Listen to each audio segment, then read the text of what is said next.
Le thème de ce soir, évidemment, il y a la question des frontières, évidemment, il y a l'accueil des étrangers, et le thème, c'était quelle place pour l'étranger. Le double sens. Quelle place, évidemment, quelle fonction, comment cette altérité vient prendre part dans le fonctionnement d'une société, mais aussi peut-être quelle place physique. Parce qu'à un moment donné, parce que les architectes, urbanistes et toutes les équipes qui composent le comité scientifique de l'Atelier international du Grand Paris travaillent sur les territoires, comment ne pas dire, nous, de là où nous sommes, avec la liberté et le devoir de le dire, que la métropole a spécialisé certains territoires dans l'accueil de l'étranger.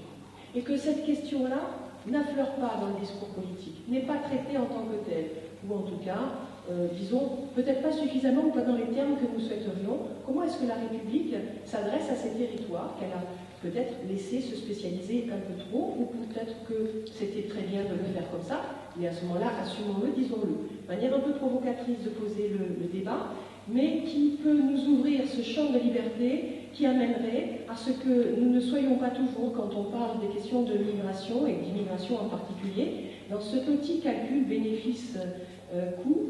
Alors à un moment donné, il faut fournir à l'économie nationale, et puis à un moment donné, il faut aussi, etc.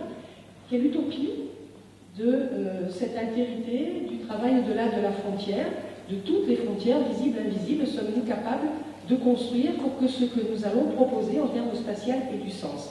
Alors évidemment, le programme est immense. Évidemment, l'atelier international ne le portera pas seul, et le travail que nous amorçons ce soir de collaboration sera bienvenu, et nous l'espérons même une amorce à d'autres types de collaboration pour essayer sereinement et de façon déterminée de poser les termes d'un débat mûr dans l'opinion et dans le champ politique. Pour amorcer ce qui, à ce stade, est un questionnement, ce soir, nous allons donc proposer à Jean Gauthier, qui est à la Cour des comptes, viendra nous dire, conseiller maître à la Cour des comptes, viendra nous dire comment la Cour des comptes a déjà, bizarrement, travaillé sur le sujet. Je dis bizarrement parce que ce n'est peut-être pas le lieu qu'on attend sur ces questions-là, pour observer comment, effectivement, on peut considérer qu'il y a des territoires qui ont été un peu spécialisés dans cet accueil, et qu'est-ce qu'il en sort finalement, quelle analyse a été faite de ce phénomène. Catherine Wittol-Lenden, politologue, enseignante à sciences politiques, est quand même une des voix reconnues sur ces questions-là. Son éclairage sur la réalité de ces phénomènes nous sera, ce soir encore, puisque nous l'avons déjà entendu dans notre séminaire, absolument indispensable. Et puis évidemment, c'est autour du conseil scientifique que nous bâtissons ces questions vives. Donc pour ce soir, vous présenter les travaux de l'AIGP et des différentes équipes qui nous composent. 2 équipes avec nous, et donc 3 intervenants. Dominique Perrault, qui, à travers l'hôtel Métropole et sans doute d'autres réflexions, nous parlera de la façon dont les migrations sont aussi internes à la métropole et dont elles appellent des solutions qui, pour l'instant, n'ont pas suffisamment émergé pour tenir compte de la façon dont ces flux structurent la métropole.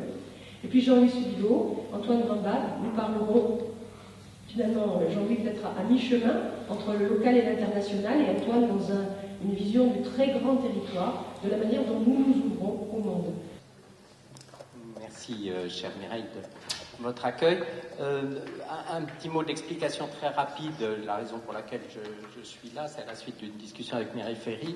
Il se trouve que j'étais à la 5e chambre de la Cour il y a quelques années, qui s'occupe des problèmes sociaux. Et avant d'être Premier président, Philippe Séguin a dirigé une enquête importante sur l'immigration. Et donc j'étais associé à ce travail. C'est une enquête qui date un peu, mais je parle sous le contrôle de Catherine Wittol-Lenden, qui trouvera des appréciations peut-être anciennes. En même temps, je pense qu'il y a un certain nombre de constantes qu'on retrouve et qui peuvent, je crois, introduire très rapidement le débat. Alors, rappeler très vite que dans les périodes de croissance économique, évidemment, les besoins de main-d'œuvre, la politique d'immigration se passe très bien, que dans les périodes de ralentissement, les tensions arrivent, le rejet, l'hostilité à l'égard de la communauté immigrée.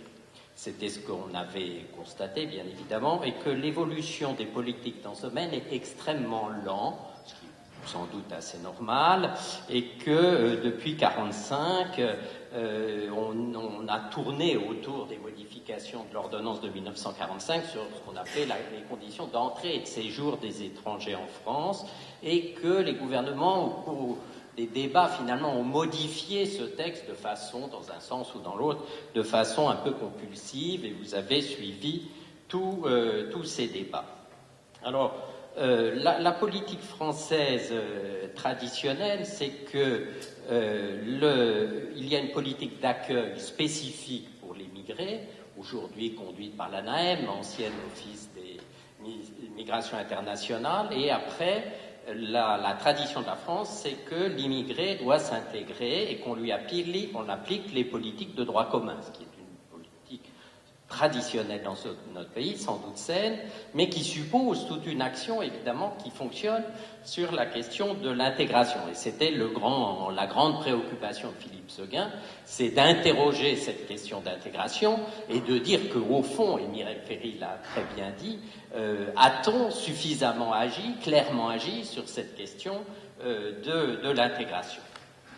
Bon, je ne rappellerai pas les évolutions que vous connaissez tous, l'immigration de main-d'œuvre, puis le virage radical des années 70 avec le regroupement familial, qui est la source assez largement de l'immigration, beaucoup plus que l'immigration de travail à l'heure actuelle. Alors, ce qui était assez intéressant, c'est que Philippe Séguin sortait des sujets pour lui essentiels dans cette question. J'en discutais avec Catherine Bittel de Benden. Lui, il trouvait que les étrangers sont suivis, ils le sont toujours, à des titres très divers. Vous avez les titres de séjour dans les préfectures, vous avez les visites médicales obligatoires de l'ANAM, l'Agence nationale d'accueil des étrangers et des migrants, encore une fois ancienne OMI, vous avez le suivi des réfugiés ou des candidats au statut de réfugié par l'OFPRA, vous avez le suivi du droit du travail par les directions chargées du travail. Donc vous avez des règles juridiques qu'il faut rapprocher, coordonner, et je crois qu'on n'a pas complètement, je parle sous ton contrôle, régler ces questions, et que Catherine on pourra engager le débat, dit on compte bien, mais en fait ce que je voulais dire, c'est que Philippe Séguin disait à l'époque on a du mal à compter, et quand on compte mal, on pilote mal les politiques en question. Bon, Catherine nous dira qu'aujourd'hui on compte mieux, tant mieux, après tous les débats qu'il y a eu sur ce sujet. Vous vous souvenez de la loi de 2007, la décision du Conseil constitutionnel de 2007 qui a dit on ne peut pas compter en fonction d'origine raciale et ethnique. La Constitution l'interdit. Le rapport avait souligné deux sujets de bon sens, mais qui je crois sont un peu des repères et qui rejoignent très directement ce que dit Mireille, et sur lesquels Philippe Séguin était très axé. Évidemment, c'est la question de la concentration spatiale. On a laissé, en effet, dans les quartiers périphériques, se cumuler les difficultés, sans mixité sociale. Séguin disait toujours la mixité sociale n'est absolument pas un objectif en soi, elle est un objectif en tant qu'elle cumule les handicaps pour les populations concernées quand il n'y a pas de mixité sociale. Et moi je me rappelle de Rogers, lors de la présentation de la consultation, Antoine s'en souvient très bien, et qui avait dit, en montrant le nord-est du Grand Paris, en disant si vous ne faites pas un grand plan national sur les questions sociales qui se trouvent dans cette zone, vous n'y arriverez pas. Moi, ça m'avait quand même beaucoup frappé. C'était du bon sens, mais c'était quand même assez fort. Donc, la concentration spatiale des problèmes concentre les problèmes en matière d'habitat, de comportement, et évidemment réduit les capacités d'intégration. Et Mireille Ferry le disait, et le rapport l'a dit très clairement aussi, c'est que toutes les politiques de la ville, les politiques contre la ségrégation, etc., au fond, n'ont pas exprimé très clairement, c'est très clairement ce que disait Mireille Ferry, qu'il fallait prendre de front cette question de l'intégration des immigrés. Donc, le rapport disait la concentration spatiale et autres sujets lancinants parce qu'ils portent tout un ensemble de fantasmes divers et on voit très bien qu'aujourd'hui ça joue encore, c'est la question de l'immigration irrégulière qui a été prise de front à l'oreille par la réforme de l'OFPRA, l'Office des réfugiés et apatrides, de la commission de recours. Ça a été très, très pris en compte, mais ça reste quand même un sujet tout à fait majeur. Et la concentration de ces sujets spatiales des questions de l'immigration, évidemment, ont un effet direct sur les politiques de logement pour les immigrés. Il n'y a pas réellement une politique spécifique sur le logement pour les immigrés, l'emploi et l'école. Le rapport le rappelait, il y a dans les collèges un élève sur 6 qui a un parent immigré. Donc, évidemment, cette concentration spatiale a un effet très direct sur ces différentes politiques publiques et que les urbanistes, architectes, évidemment, rencontrent dans leur vie quotidienne les questions je cite ces 3 sujets parce qu'ils sont évidemment majeurs pour l'intégration, l'école, l'emploi et le logement. Voilà, c'était très rapidement le petit propos introductif que je voulais faire après ces réflexions que nous avions eues.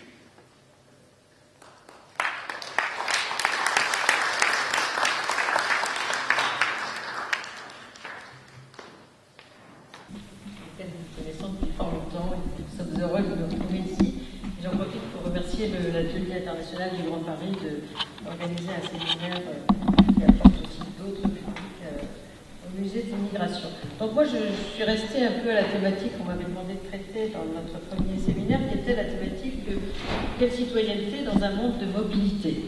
Je rappellerai, mais tout à l'heure je ferai des cartes pour ceux que ça intéresse, ce que j'avais fait la fois dernière, que le monde bouge aujourd'hui. Le monde bouge considérablement et selon des figures, si j'ose dire, qui sont ignorées de la plupart du grand public. Et ça, je crois que c'est un phénomène très intéressant qu'il faut avoir en tête parce que beaucoup de formes de migration et de mobilité aujourd'hui ne correspondent pas du tout à la façon dont la plupart des gens se représentent le phénomène. Ils croient qu'en Europe et en France, on est face à un phénomène d'invasion, que tout le monde veut venir chez nous, etc., que la plupart des gens viennent pour travailler et ont choisi de venir, alors qu'en fait c'est beaucoup plus complexe et nuancé.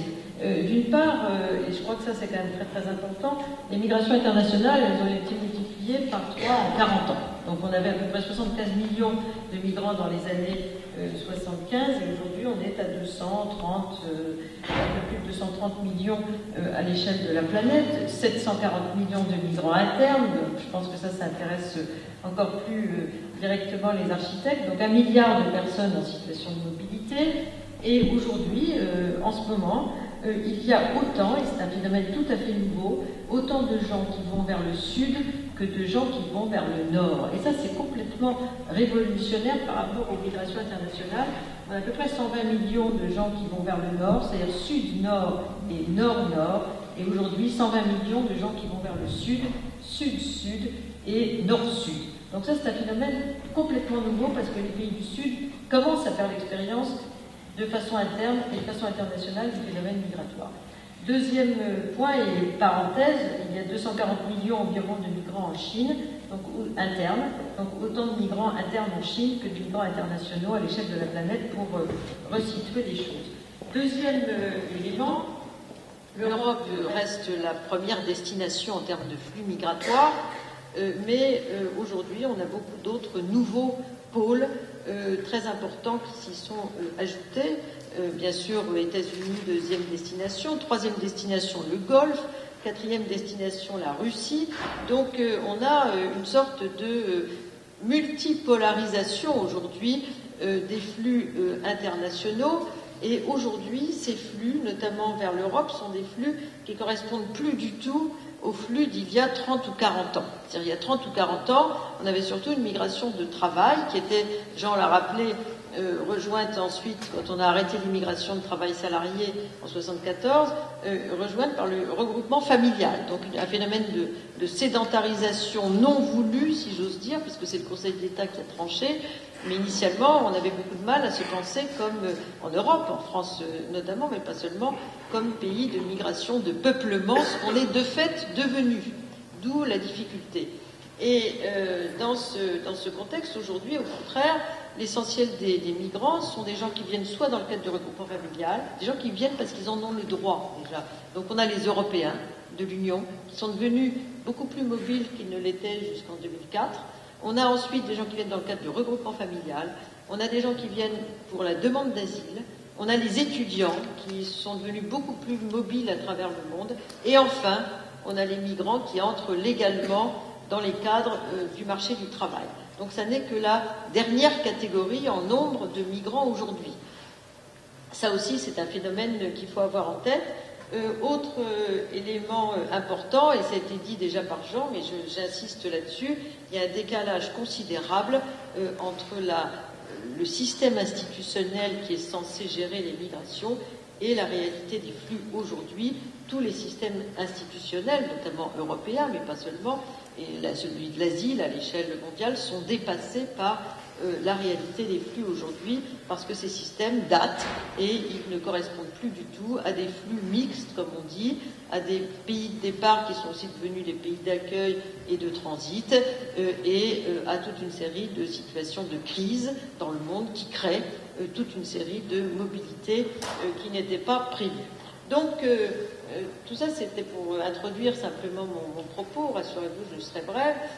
Mais je dirais d'abord que si on essaye de réfléchir sur le lien qui commence à se construire entre citoyenneté et mobilité, il ne faut pas oublier que ce sont deux termes qui sont presque antithétiques, si j'ose dire, parce que la citoyenneté se réfère à l'État et la migration, en général, est considérée, à tort ou à raison, comme transgressant le monde westphalien des États. La migration, c'est un désordre sur le plan international, puisque la population ne correspond plus au territoire, et donc il y a des gens qui bougent de diverses façons. Et donc il y a une certaine contradiction, et notre monde de relations internationales est encore un monde d'État, un monde westphalien, comme disent mes collègues à Sciences Po, qui sont attachés à leur territoire, à leurs frontières, à leurs identités nationales, qui coexistent mal avec cette fluidité aujourd'hui introduite par le phénomène migratoire. Donc là, il y a une sorte de fracture, si j'ose dire, de fracture de plus en plus forte, puisque la migration appartient à ce qu'on appelle la mondialisation, les échanges, etc., tout ce qui est, disons, qui est transnational précisément, alors que la citoyenneté appartient très largement à tout ce qui se réfère à l'État. Alors comment penser la citoyenneté dans un monde de mobilité ? On a beaucoup de mal dans le monde à penser la citoyenneté pour ceux qui ne sont pas sédentaires. Et je pense qu'un des grands enjeux futurs, puisqu'on va être dans un monde de plus en plus mobile, ça va être aussi d'adapter la réflexion sur le vivre ensemble, ça a été dit, mais aussi d'adapter la citoyenneté à ce monde de gens qui ne sont pas sédentaires. Et aujourd'hui, les sédentaires ont beaucoup plus de droits que ceux qui sont mobiles à l'échelle de la planète, si on compare toutes les formes de citoyenneté qui existent. Et en même temps, paradoxe, on dit que la mobilité est un facteur essentiel du développement humain. Donc comment concilier le fait que la mobilité est source de richesse, tous les travaux internationaux l'ont montré, c'est un facteur de développement humain, mais en même temps, celui qui est mobile a beaucoup moins de droits et beaucoup moins citoyen que celui qui est sédentaire. Donc là, il y a une contradiction essentielle.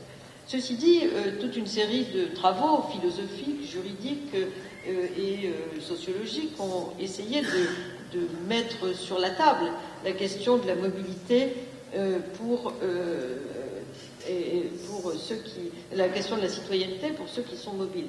Tout d'abord, on peut revenir à Kant, le citoyen du monde, donc, et il prend la précaution de distinguer entre celui qui voyage et celui qui s'installe comme il dit, au foyer domestique. Il y a déjà une réflexion sur une citoyenneté dans un monde qui est une sphère, où on n'a pas la possibilité d'aller ailleurs, et on est donc assigné d'une certaine façon à ce monde dans des formes d'appartenance qui, de près ou de loin, sont celles qui s'apparentent à la citoyenneté.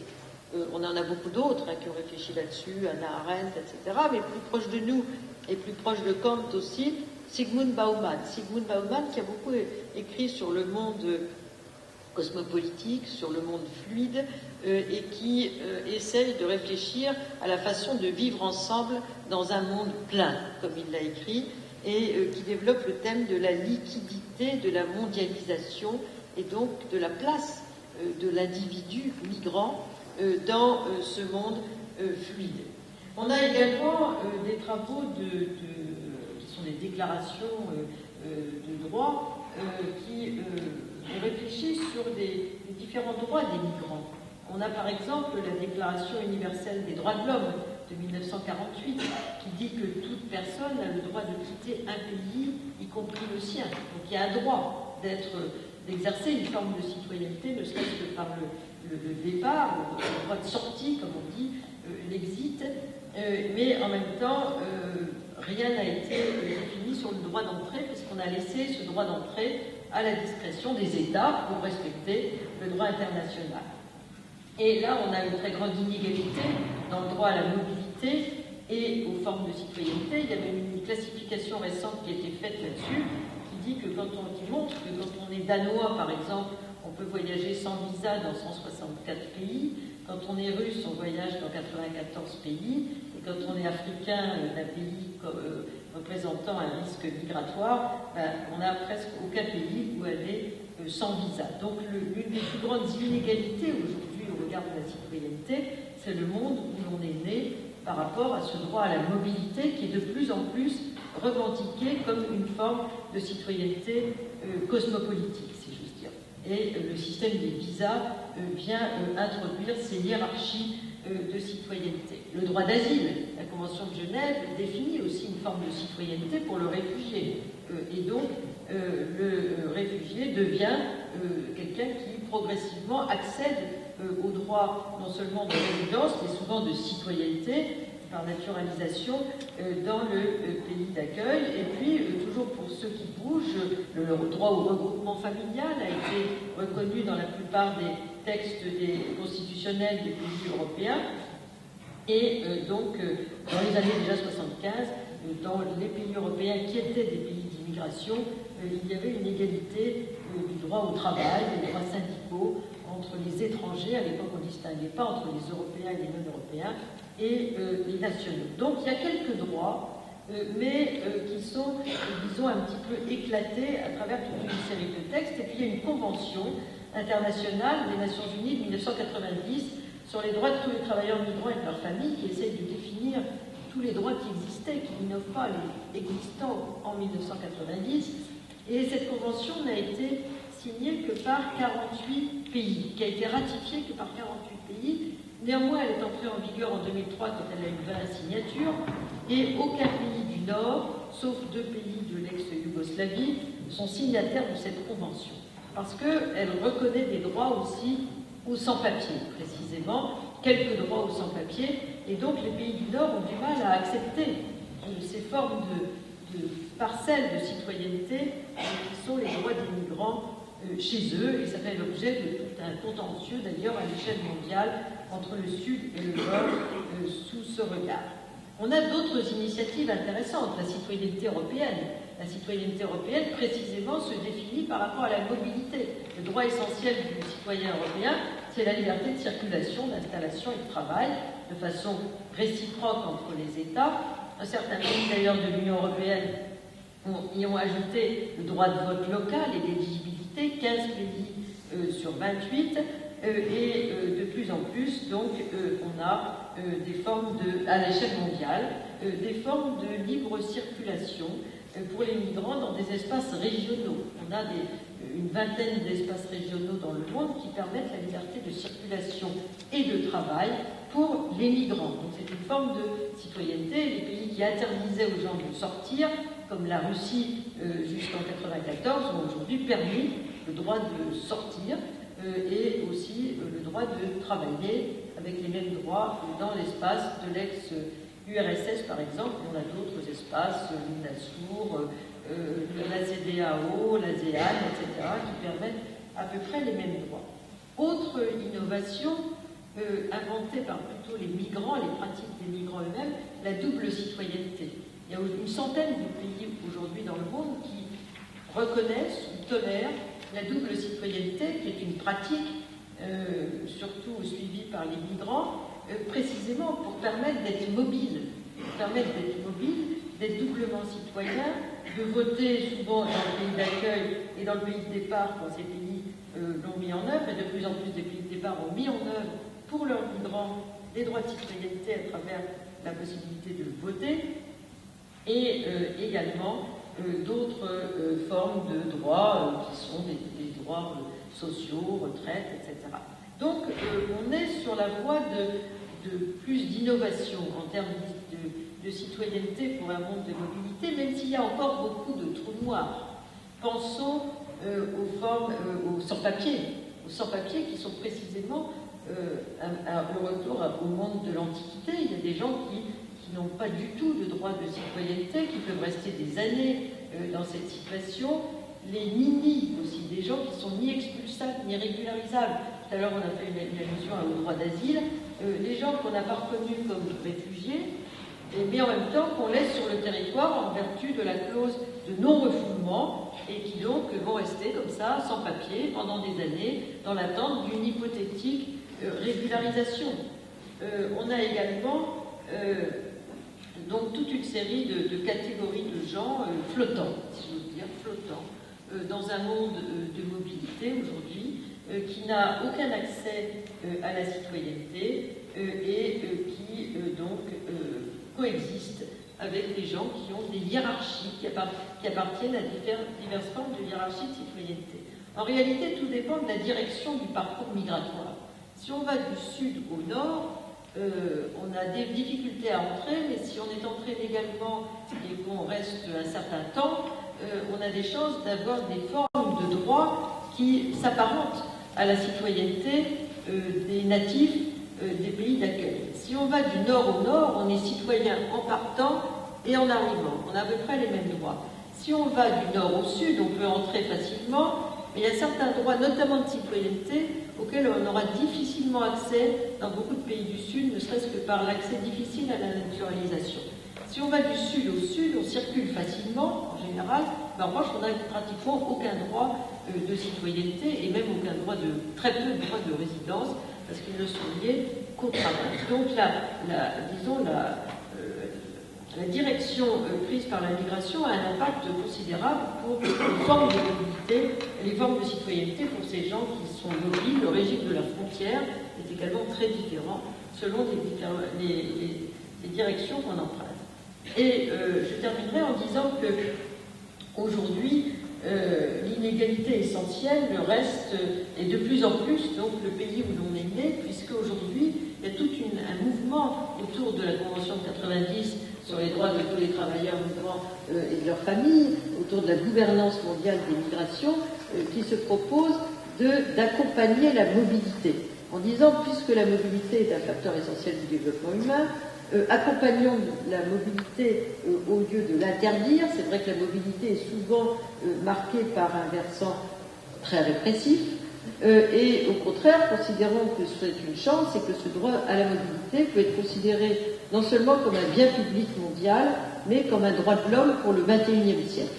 Donc aujourd'hui, dans cette mouvance multilatéraliste autour de la gouvernance mondiale des migrations, il y a une forme de réflexion sur la citoyenneté dans un monde de mobilité, puisque la mobilité est considérée comme une forme en tant que telle de citoyenneté dans le monde, si j'ose dire. Donc je vais simplement terminer là-dessus pour insister sur la difficulté de prendre en compte cette citoyenneté des gens qui sont mobiles dans un monde d'État où pendant très longtemps, on réfléchissait par rapport à un territoire, par rapport à une population sur ce territoire, délimitée par des frontières, par des appartenances nationales, et aujourd'hui, donc, ce monde de plus en plus mobile a du mal à trouver non seulement ses règles en termes de migration, mais aussi des formes de citoyenneté qui puissent correspondre à ces formes de mobilité qui se développent, qui se développeront à travers le monde d'aujourd'hui et de demain.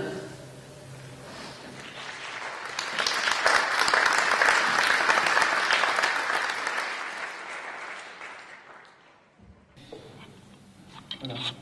Donc, on a commencé effectivement par un premier exposé concernant l'immigration, un prolongement ensuite sur les notions de migration. Et nous, on cherche à comprendre justement, en termes d'évaluation, non seulement quantitative, mais aussi de besoins, donc qualitative, cette notion de migrant. En fait, toute cette mobilité qui ne fait que croître s'attache presque naturellement à un territoire métropolitain. Et donc, ce que l'on avait déjà pressenti il y a quelque temps, au début de notre recherche, se développe de façon assez exponentielle, puisque ces populations qui sont spécifiquement métropolitaines, puisqu'elles ne sont pas, à proprement parler, inscrites dans la ville et donc dans la métropole, sont des populations qui sont en développement en nombre et en qualité très importante aujourd'hui. Et donc, ce qui nous intéresse, c'est petit à petit d'arriver à définir ce que l'on pourrait leur offrir. Leur offrir afin qu'ils puissent ne plus être l'étranger, pas l'étranger qui vient d'ailleurs, de notre pays, mais l'étranger simplement parce qu'il n'est pas inscrit sur un territoire, et en particulier le territoire de la métropole, quelle que soit d'ailleurs la dimension de ce territoire. Et donc cet ensemble de populations très diverses, on va le voir, est en fait, d'une certaine façon, le sang vivant, neuf et intense du développement métropolitain. Et ça pose la question de l'hospitalité, de l'accueil et de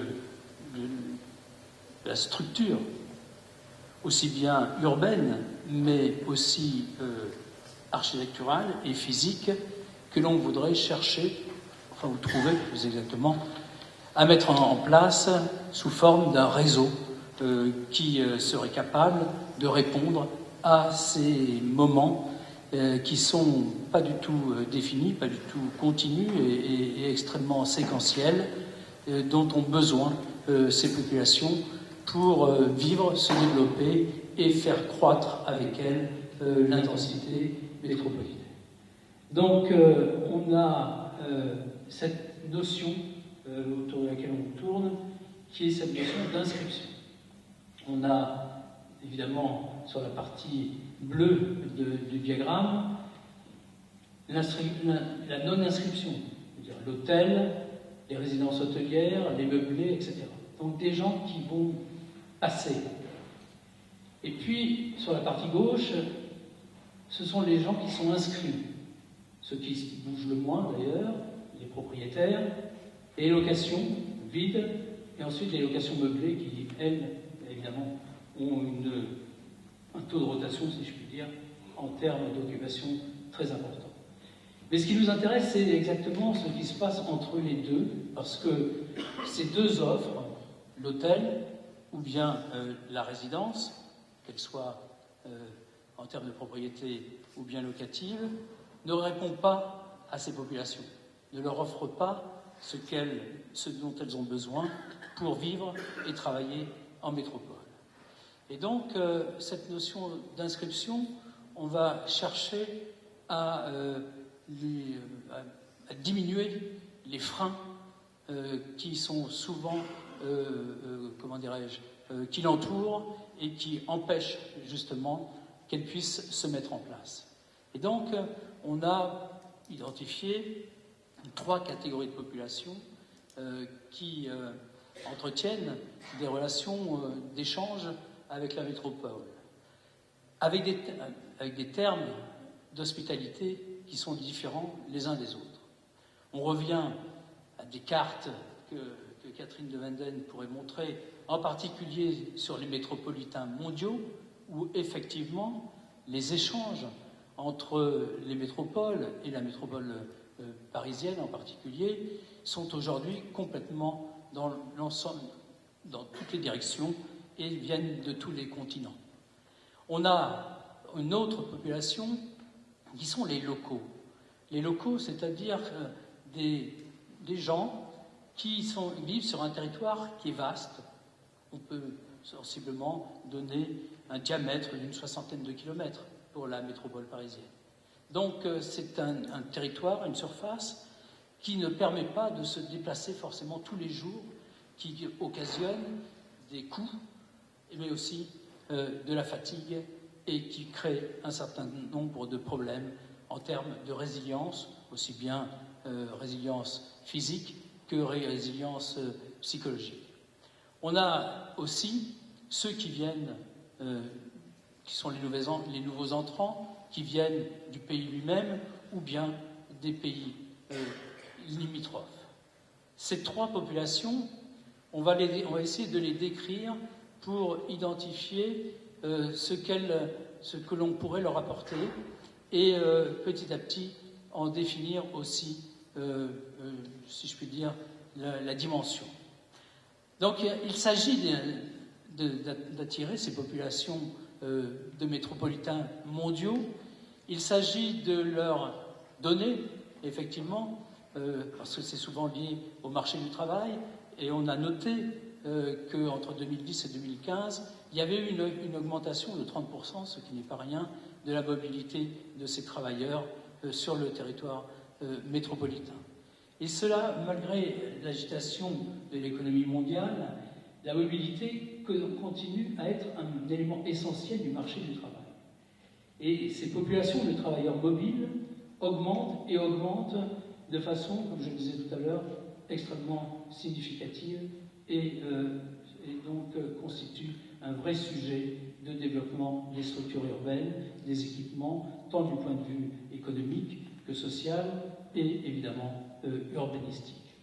Donc ces cités, comme Londres, Tokyo, New York, etc., Singapour, Paris, sont confrontées à cette tentative de définir ce qu'est cette substance métropolitaine qui permettrait de faire vivre ensemble ces populations qui bougent et qui ont besoin de ces mouvements pour se développer et pour aussi faire vivre de façon, je dirais, en termes de prospective, le territoire métropolitain.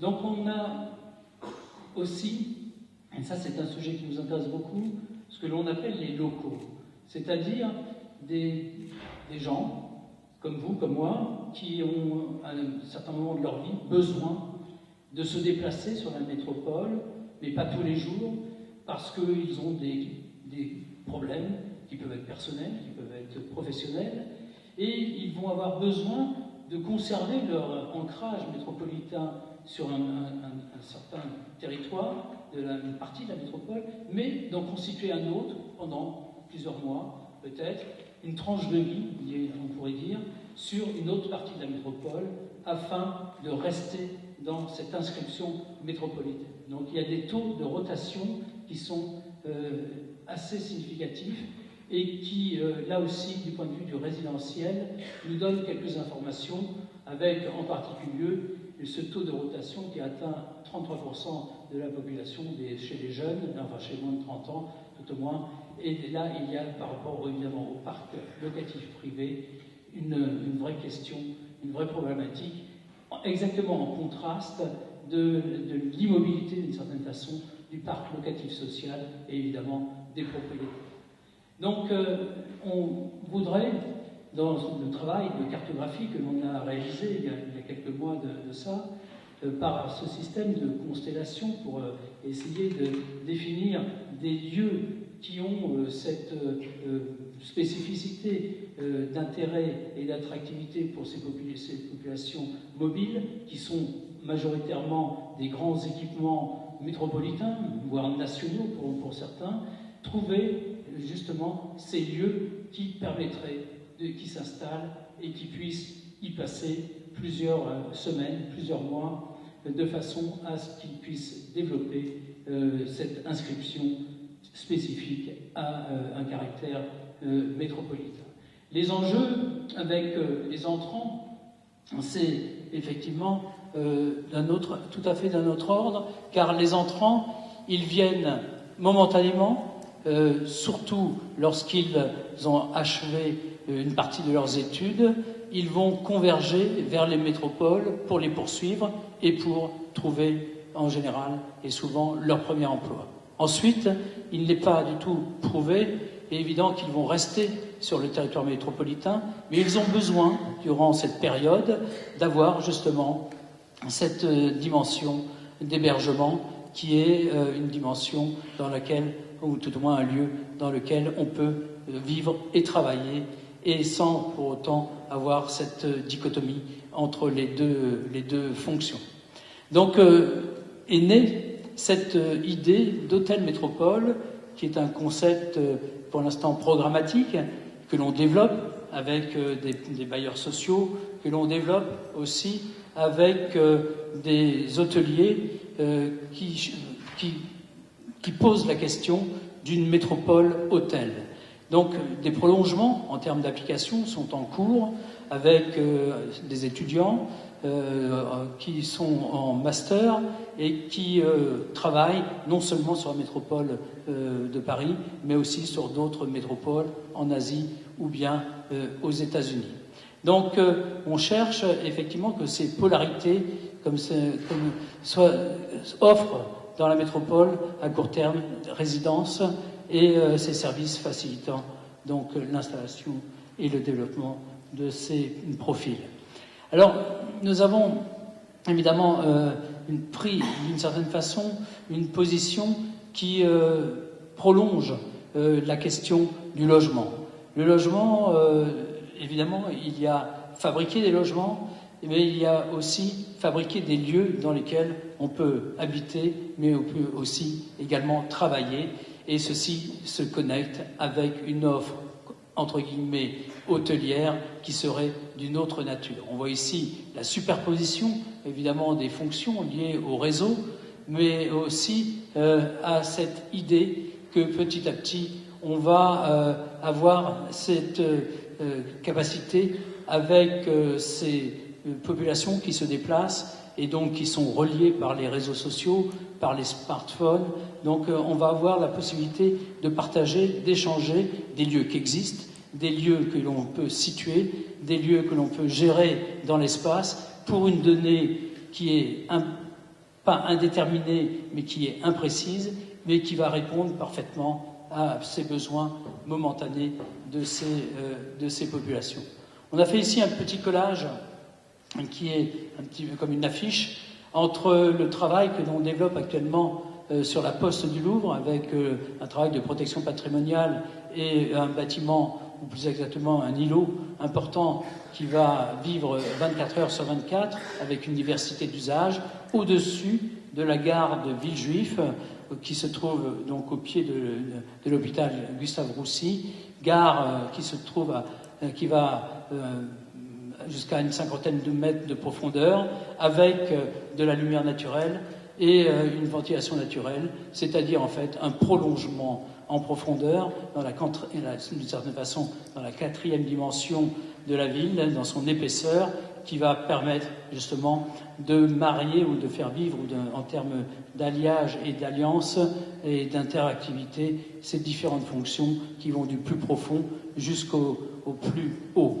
On voit ici, évidemment, ce qui rattache avec une vitesse extrêmement importante le développement de ces points qui sont ici marqués par le développement de Airbnb et donc l'offre qui a une croissance absolument exponentielle et qui petit à petit rend l'ensemble des lieux où on habite comme des lieux qui sont disponibles à certains moments pour tous ou tout au moins pour ceux qui y sont connectés.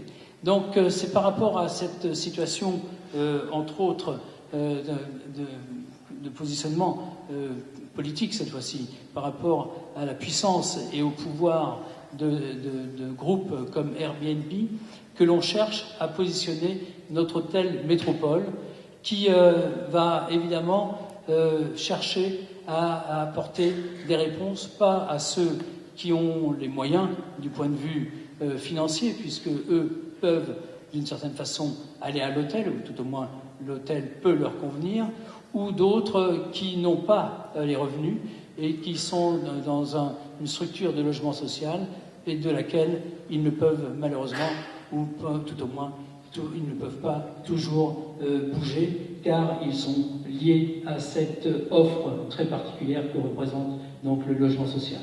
Et donc, ce que nous cherchons à mettre en place, c'est cette structure avec ce réseau de points qui pourrait constituer en fait une des couches, si je puis dire, en épaisseur de la métropole, répondant à ces populations qui bougent, qui sont des populations pas seulement jeunes, qui sont des populations qui touchent toutes les tranches d'âge à des moments différents, qui ont des moyens extrêmement variés du point de vue économique en particulier, mais qui ont absolument ce besoin vital de vivre sur un territoire métropolitain et un territoire dans lequel ils peuvent effectivement trouver des lieux d'hébergement, donc du partage.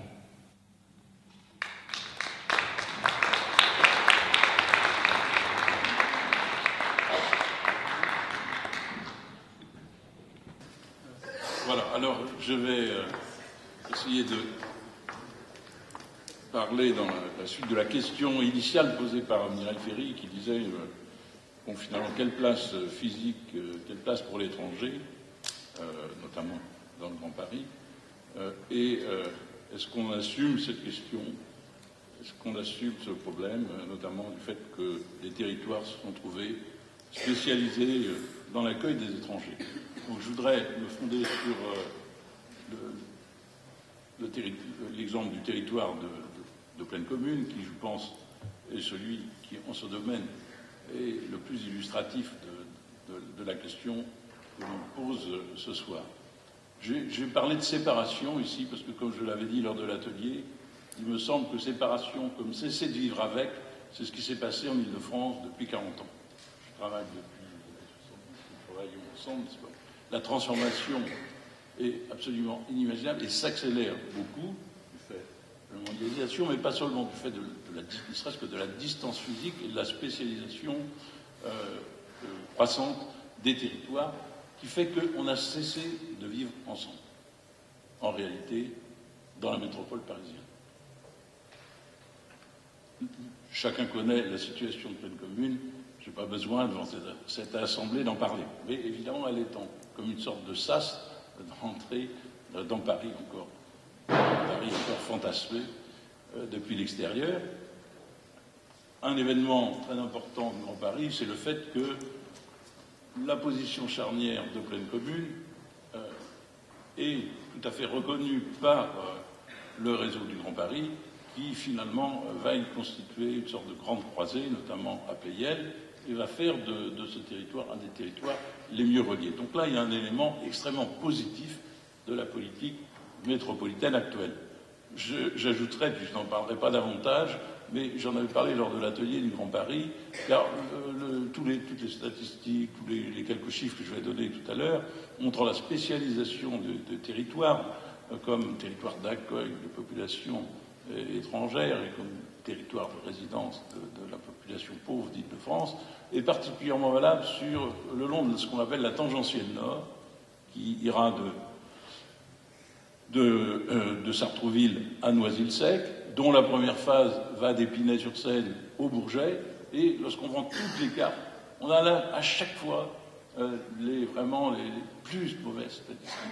C'est compréhensible, c'était une rocade ferrée, et puis les communes se tournaient le dos, si je puis dire, et avaient mis là toutes les fonctions subalternes, et où s'étaient développées des activités industrielles qui sont encore une richesse, mais dont il faut veiller là-dessus. Donc cette tangentielle ferrée devenue Tramway Express Nord a été lancée c'est beaucoup plus ancien encore, mais enfin on peut dire qu'en 1994, on trouve bien la trace, c'est-à-dire ça fait 20 ans. La première phase est en cours de réalisation. Bon, on peut traîner, mais on peut espérer qu'en 2017, donc avant d'ailleurs le Grand Paris, elle sera réalisée dans la partie nord. Et elle sera très utile, notamment pour l'université vitaneuse, pour ça, etc. Mais il y a une deuxième phase qui est à l'est et à l'ouest de cette première. Elle est inscrite là au CPER, mais enfin elle est inscrite pour les études, alors que la tangentielle ouest est inscrite pour les travaux. Donc une fois de plus, malgré tout, et par des mécanismes qu'on comprend bien à l'intérieur du politique, probablement que les Yvelines n'avaient aucun grande réalisation de transport. Et alors voilà, de cet équilibre est né à nouveau, à mon avis, une pondération à mon enthousiasme pour le réseau du Grand Paris qui vient irriguer pleine commune. Pardon, je suis allé en arrière.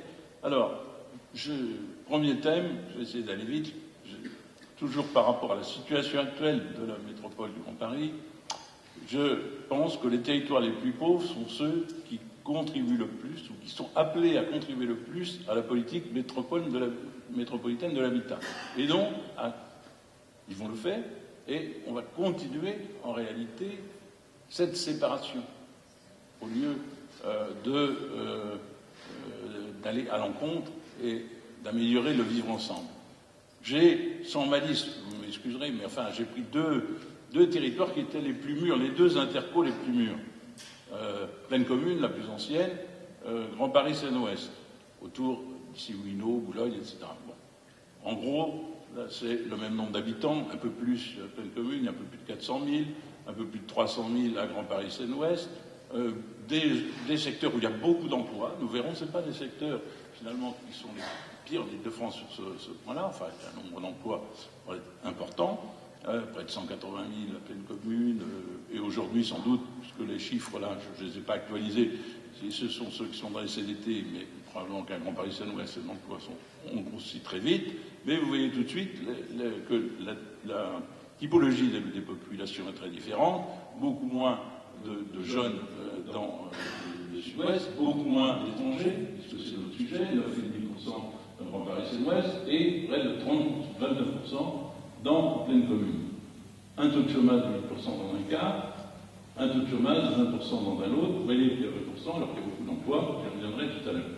Le niveau médian des revenus, parce que c'est une chose, je pense qu'il faut toujours rappeler, même si on le sait tous, mais quand on regarde le niveau médian, à Pleine commune est autour de 11 000 €, donc en Ile-de-France, en moyenne, le revenu médian est à 21 000. Le taux d'accroissement de la population étrangère, entre 1999 et 2010, je n'ai pas pu actualiser, et je pense que ça s'est encore accéléré, c'est plus 16% à Pleine commune, alors que c'est plus 7,8% en Ile-de-France.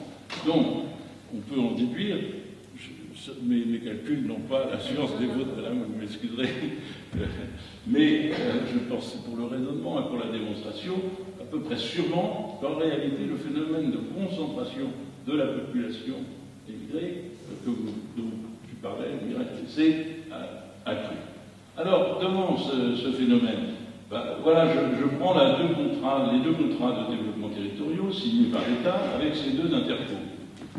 Bon, comme on a vu, elles sont grossièrement comparables en surface en population. Pleine commune s'engage à construire 4200 logements par an pendant 15 ans, ça fait 63 000 logements environ, sur 63 000 logements, et alors que GPSO s'engage à construire 2000 logements. Et à l'intérieur de ces logements, l'un propose 40% de logements sociaux, donc ça va faire 1600 logements sociaux par an, l'autre 450.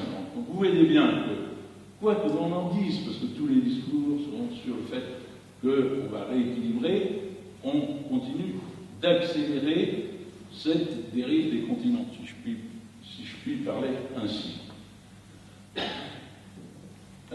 Alors, tout ceci, pourquoi? C'est parce que finalement, il y a dans une politique active et très volontariste de développement, qui est due peut-être au fait que, évidemment, il y a beaucoup de coupures, il y a beaucoup de porte-métiers, il y a beaucoup d'industries qui s'en vont aussi, et puis il y a une volonté des élus d'abord de satisfaire les demandes de la population sur place, et puis de répondre aux demandes de l'État, par rapport notamment au fait de la difficulté de la politique de logement en Île-de-France.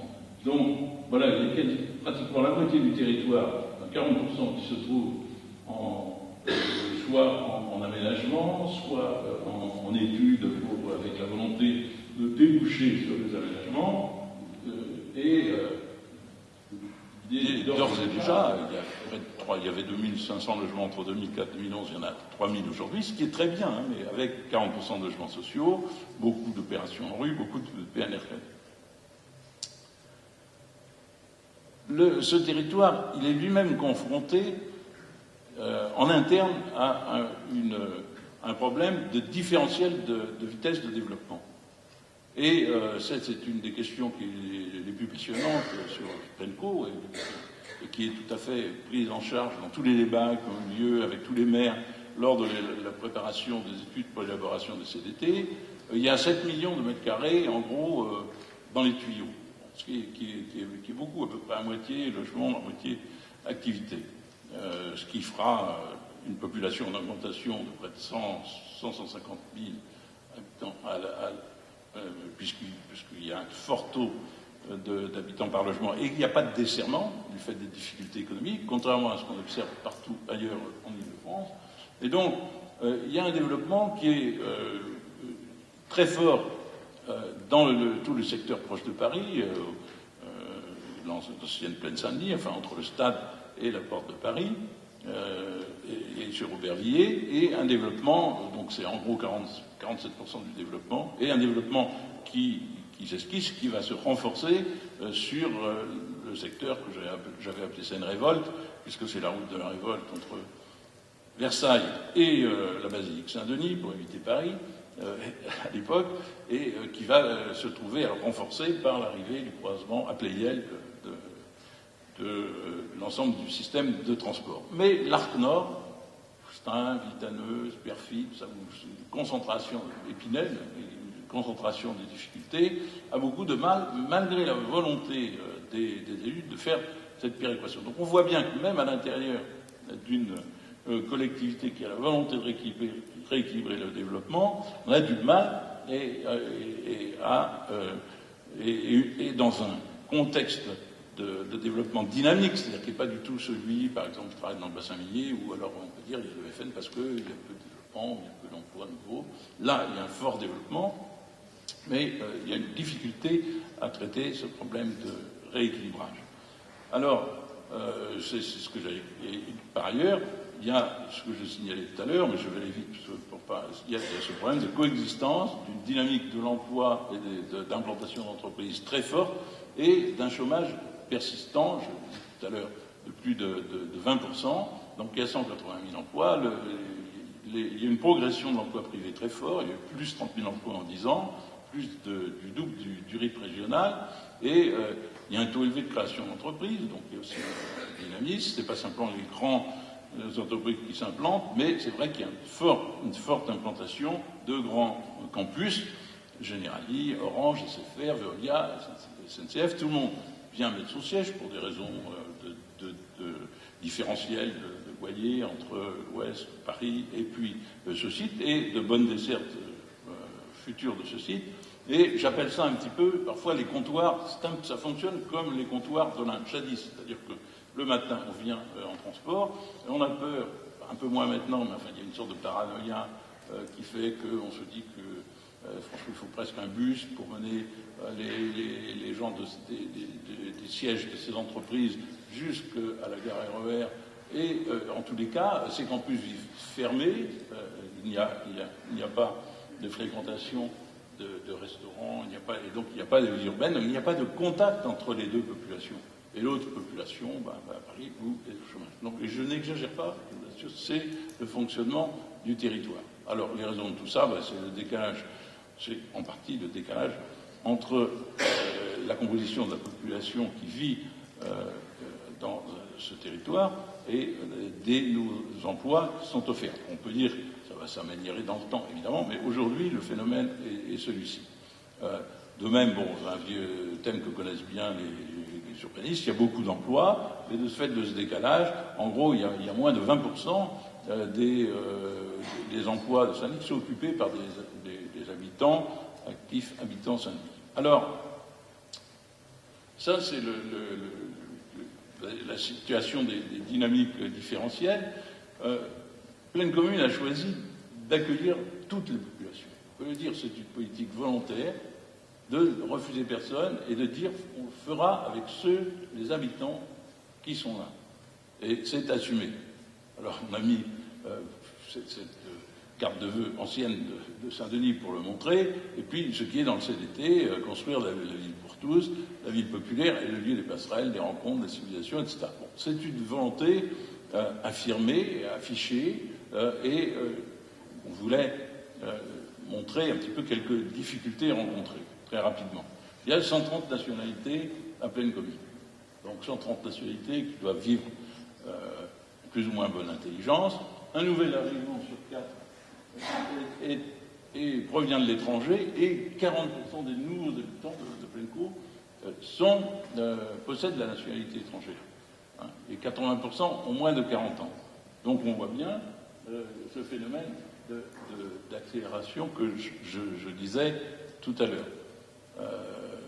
Et à Saint-Denis même, un peu plus qu'à Pleine-Cour, il y a 37% de population qui vient de l'étranger.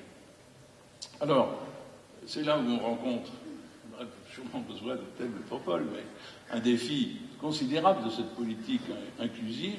On a dit tout à l'heure qu'il y avait beaucoup de logements en construction, il y a une politique très dynamique, mais malgré l'importance du parc social, qui est absolument déterminante, il y a des villes où il y a plus de 60% de logements sociaux, comme Astin, heureusement, je veux dire. Mais il y a malgré tout, notamment au cœur des centres, qui font un peu l'identité de ces secteurs, en particulier à Saint-Denis, un peu aussi à Aubervilliers, Philippe Paneret tout à l'heure, il pourra en parler plus savamment que moi. Il y a une part de logements privés anciens, totalement dégradés, pris de plus en plus par les marchands de sommeil. Il y a 2500 logements à Saint-Denis même seulement, dans le centre, qui sont potentiellement indignes. Ça fait 40% du parc privé de Saint-Denis. Donc tout ce phénomène des marchands de sommeil arrive, mais on peut dire que ça a une fonction. Si on regarde les choses en face, c'est la fonction d'accueil de la métropole, comme cette fonction est en partie assurée à Paris pour les mêmes raisons. Bon, je ne détaille pas tous les chiffres, mais on connaît les conséquences. Bon, j'ai noté la 25 morts violentes depuis 2001, par les incendies, etc. Et donc, 10 000 personnes, je disais l'autre jour, 10 000 personnes sont logées dans des hôtels de Seine-Saint-Denis tous les jours par le SAMU social. 10 000 personnes dans les hôtels. Et il y a 30 000 personnes dans les hôtels. On voit ce que c'est ce type d'hôtel.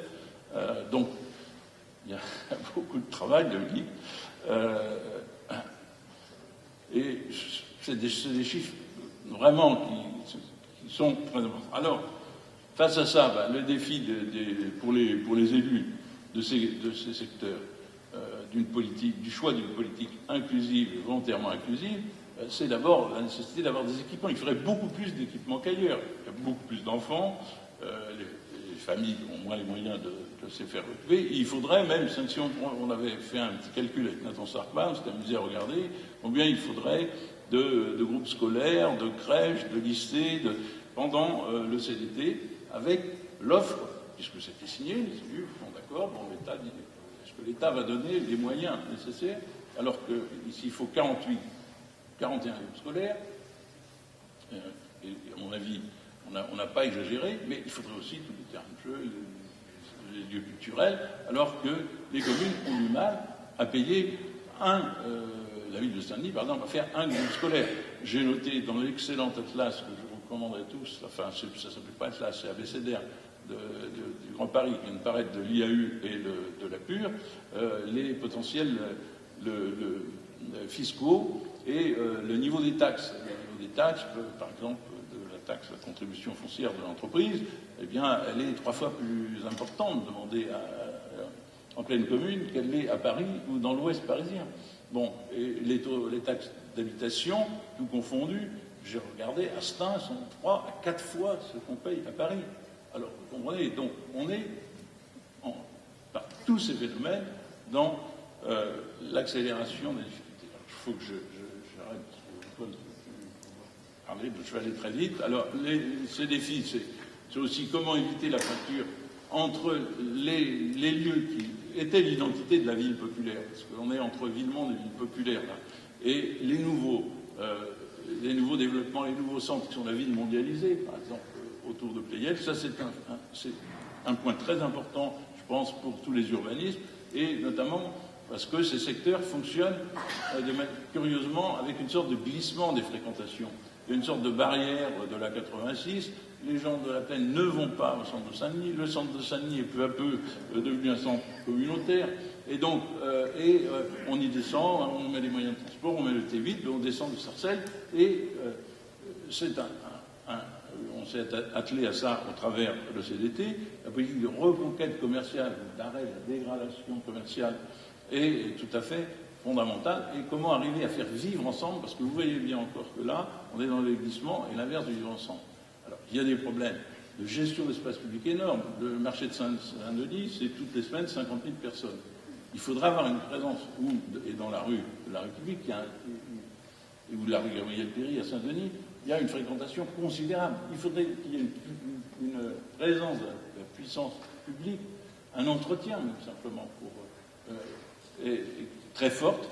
Et ça, c'est une demande répétée, notamment en matière de police, pour ne pas arriver à ce qui a dû se faire, de demander un couvre-feu commercial dans les secteurs près de la gare. Alors, quelques clés pour le commun de demain. Bon, le choix est de dire, vous connaissez ce que dit Patrick Brezek, le droit à la centralité, de manière à ce que chacun se reconnaisse, donc le choix d'un développement résolument polycentrique, le choix des thèmes de la culture et de la création comme médiation, mais là aussi, bon, il y a toujours le danger de la ville des classes créatives versus la ville populaire. Et puis, bon, il y a un thème sur lequel on compte beaucoup, là, de Philippe qui est là, c'est tout ce qui peut être fait autour des étudiants, de l'enseignement et de la recherche, puisque là, on a une voie très intéressante, je pense, pour réintroduire une certaine mixité. Et puis, j'ai mis une petite image provocatrice pour la fin, parce que c'est un thème qui m'est cher. Alors, je n'ai pas mis un terrain de Seine-Saint-Denis, mais j'ai mis un terrain du sud-ouest. Bon, par exemple, Yves Seguin, que j'ai bien connu en ce moment, parce que vous comprenez, les aménageurs, bon, ils ont un terrain, ou même une école foncière, pendant 20 ans, elle reste inoccupée. On a vu les problèmes d'urgence, on a vu tout ce ce qui dit qu'on n'est pas capable d'inventer vraiment l'abbé Pierre avait fait, avait trouvé, il appelait ça le pavillon métropole. De trouver des lieux bien situés où on puisse temporairement, mais parfois c'est 5 ans, parfois c'est 10 ans, parfois c'est 15 ans, dans des lieux qu'on a constitués, répondre aux besoins des politiques. Et je terminerai avec ces quelques convictions au moment où on discute de la loi des répartitions des compétences, là, et on remet sur la table le Grand Paris. Le droit des différences urbaines est un droit qui suppose un développement polycentrique. Il serait important qu'on puisse se faire bien représenter, qu'on se reconnaisse dans ses représentants. Ça suppose, à mon sens, qu'il y a un territoire avec une identité reconnue. Ça suppose, avec les chiffres auxquels on est arrivé, qu'il y ait un vote des populations étrangères aux élections locales. Je pense qu'il faut une politique beaucoup plus forte encore qu'aujourd'hui, mais on saura la fin de l'histoire, puisque c'est un débat de discrimination positive en faveur des territoires qui ont la volonté d'accueillir la population, et donc qui jouent cette fonction métropolitaine, et qui rencontrent les difficultés que je disais. Donc, pour moi, cette fonction métropolitaine d'accueil, d'enracinement des déracinés, il ne s'agit pas d'enraciner, est une fonction essentielle qui mériterait qu'il y ait un retournement du regard de nous tous, des urbanistes, des politiques et des citoyens.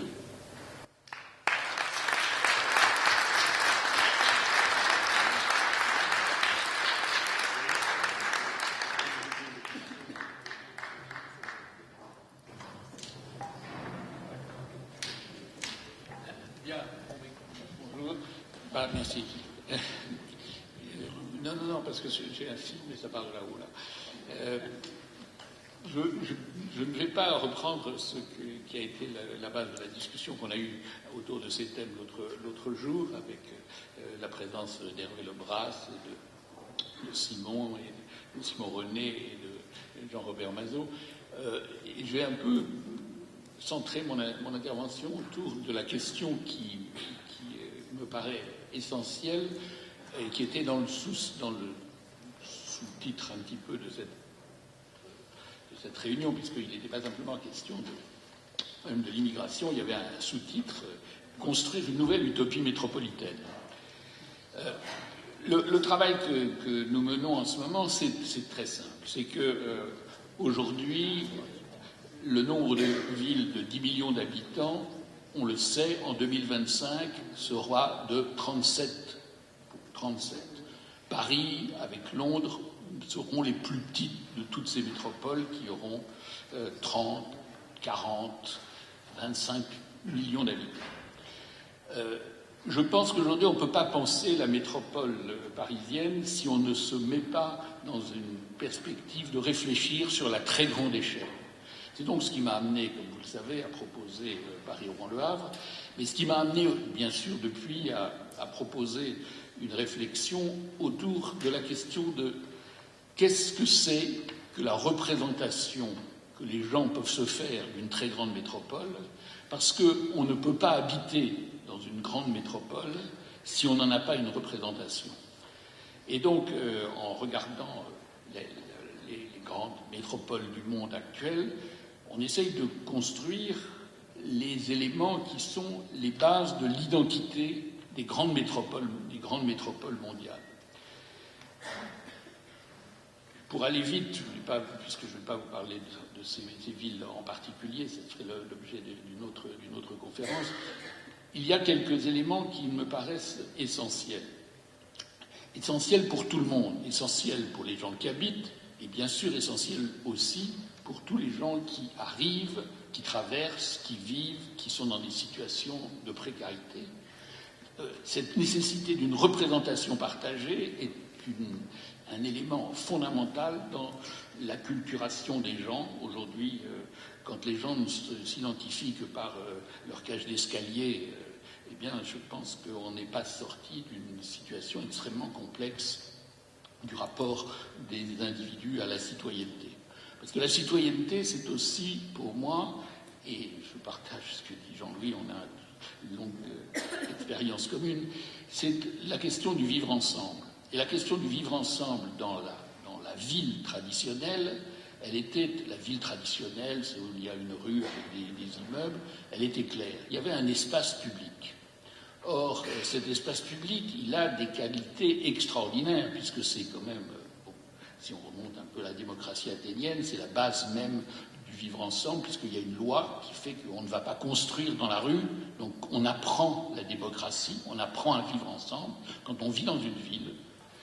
Or, aujourd'hui, la question que je me pose, qu'est-ce que c'est que l'espace public des très grandes métropoles?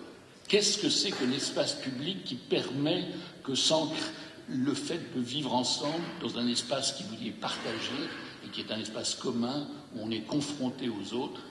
Et donc, cette question est extrêmement difficile puisque l'espace public des grandes aires métropolitaines n'a plus rien à voir avec l'espace traditionnel des villes, même si on trouve des petits noyaux qui persiste et qui reste dans ces grandes métropoles, et bien sûr aussi dans la grande métropole parisienne, les grandes aires autoroutières, les grands centres commerciaux isolés, les discontinuités, les zones, tout ça fait que où est l'espace public?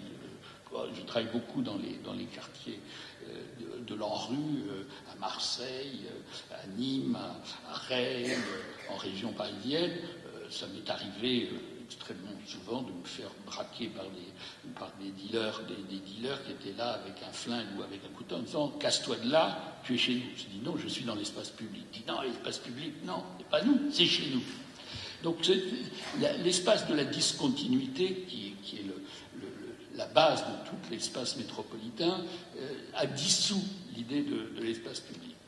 Donc, l'une des choses que j'essaye de mettre en scène, c'est l'idée que peut-être la nécessité absolue, l'obligation d'une métropole, d'une grande métropole, c'est de mettre en place la possibilité de se déplacer. La mobilité à l'échelle d'une grande métropole, c'est la condition de la survie. Survie pour trouver du travail, on n'a jamais trouvé du travail dans son jardin, survie pour rencontrer d'autres gens, survie pour faire circuler les hommes, bien sûr, et les marchandises. Et donc, pour moi, le réseau de l'ensemble des tressages de toutes les mobilités, depuis les trains rapides jusqu'aux pistes cyclables, ce réseau-là fabrique l'idée d'un espace public extrêmement compris par les gens, puisque pour se déplacer dans une ville, il faut avoir une relative représentation. Et d'ailleurs, un des travaux que nous avons fait, c'est la façon dont se font les cartes du métro dans toutes les villes du monde, pour essayer parce que les gens on a l'image du métro de New York ou du métro de Moscou qui est assez exceptionnel, ou des cartes du métro parisien. Et donc la représentation du système des transports, ça fabrique quelque chose auquel les gens peuvent s'articuler. Donc c'est en travaillant sur cette question et sur une deuxième dont je ne parlerai pas aujourd'hui, qui est la géographie et le fait que l'identité des grandes métropoles, l'identité partagée et leur rapport à une identité géographique, d'où mon intérêt pour le bassin de la Seine. Mais je ne parlerai pas de ça aujourd'hui, parce que je voudrais me concentrer justement sur cette idée d'espace public et cette idée de la mobilité et de cette idée que l'espace public, c'est le transport, c'est les gares, c'est tous les systèmes, c'est l'espace public des grandes métropoles. Donc avec Robert Matteau et Simon René, qui est là ce soir, si Robert n'a pas pu être là avec nous, on a travaillé sur cette question de l'espace public et on a pour une question qui est posée par l'atelier du Grand Paris, la question d'habiter, on a travaillé autour d'un thème qui est habiter, se déplacer, tout attaché à grandparis.fr. On a réalisé un film pour parler de cela, parce que non seulement il faut le constater, il faut le raconter, il faut essayer de le structurer, mais aussi il faut commencer à se poser des problèmes qui sont évidemment pas seulement les grands systèmes de transport ferroviaire, mais qui est cette dilution de tous les lieux de la mobilité qui serait peut-être pour moi l'armature de l'intelligence partagée de ce que peuvent partager les habitants des grandes métropoles. Donc plutôt que de parler longtemps, on envoie le film, vous allez voir ce petit film que nous avons réalisé qui dure 12 minutes à peu près. S'il vous plaît.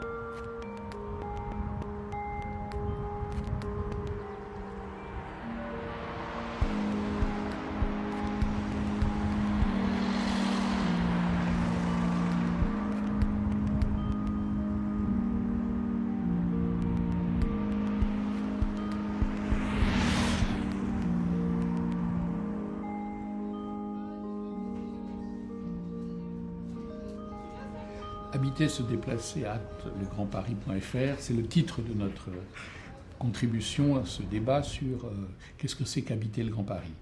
C'est l'idée qu'il n'est pas question de penser habiter sans savoir comment on rentre, comment on sort de ces quartiers d'habitation, comment on dessert les zones les plus exclues, que ce soit les grands ensembles, que ce soit l'habitat des maisons individuelles. Tout ça, c'est essentiel que la question du déplacement soit totalement associée à la question de l'habiter. On a besoin de se déplacer pour aller travailler, on a besoin de se déplacer pour aller voir ses amis, sa famille, pour aller voir des spectacles. Et l'exclusion sociale par la difficulté à se déplacer, ça condamne la qualité de l'habiter. Il y a 4 grands territoires. Il y a le Nord, ce qu'on appellerait la plaine de France. Il y a le territoire entre les 2 fleuves, que sont entre la Seine et la Marne, qui est donc l'Est, le Sud-Est. Il y a le territoire qui est autour du plateau de Saclay, avec toutes les vallées qu'il y a de l'autre côté, qui est le plateau de Saclay, mais entendu dans son territoire des vallées. Et puis il y a bien sûr, ce qui est pour moi très important, la vallée de la Seine, avec l'ouest de la Seine, qui lui a vraiment une très grande particularité. Et donc ces quatre points cardinaux viennent tous manger un peu du Paris historique. Une métropole, ça n'a pas de limite. C'est-à-dire que c'est un problème philosophique. C'est qu'est-ce que c'est qu'une forme qui n'a pas de limite ? Ça n'existe pas une forme qui n'a pas de limite. C'est-à-dire qu'en même temps, c'est conceptuellement, c'est ça. C'est une forme qu'il faut arriver à comprendre, à analyser dans son inachèvement perpétuel, dans ses couches, dans ses contradictions.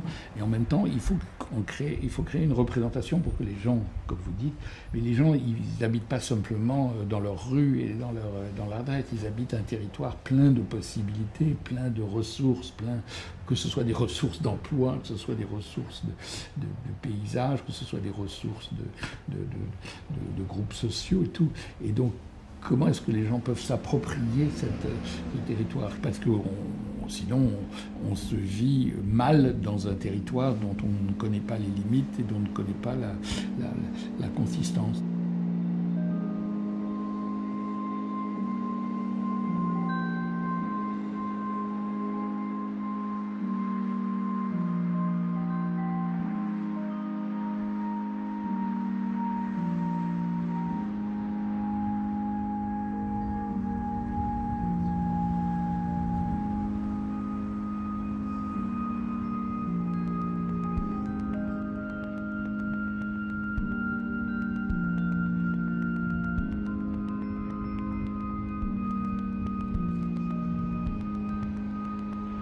Si nous avons choisi ce périmètre entre Poissy et Mantes-la-Jolie, le long de la Seine, c'est parce que ce territoire représente un très bon exemple de ce qui est en train de se passer.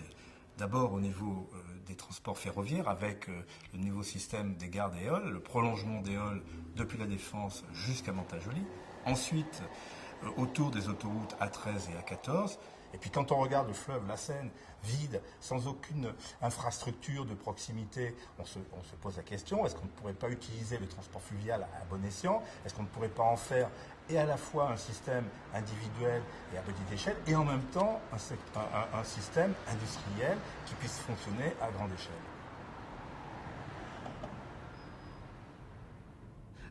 En France, il y a une partie importante de la population qu'on évalue à plus de 20%, qui fait partie de ce qu'on appelle les classes moyennes, c'est-à-dire des gens qui ne sont pas dans la pauvreté, qui ne sont pas non plus des gens très riches, mais qui ont une particularité, c'est qu'ils vivent dans un habitat qui est assez dispersé, qui est déficient en matière d'offres de transport public et qui du coup sont tributaires de la voiture pour tous leurs déplacements, pour tout leur fonctionnement économique et social.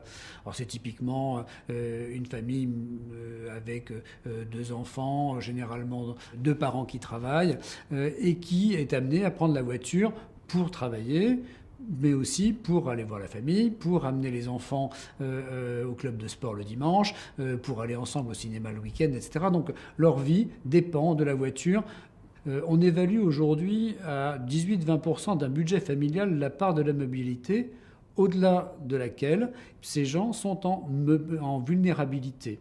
C'est-à-dire qu'au-delà de ce seuil-là, ces familles-là seront amenées à faire des choix et à renoncer à une partie de leur activité.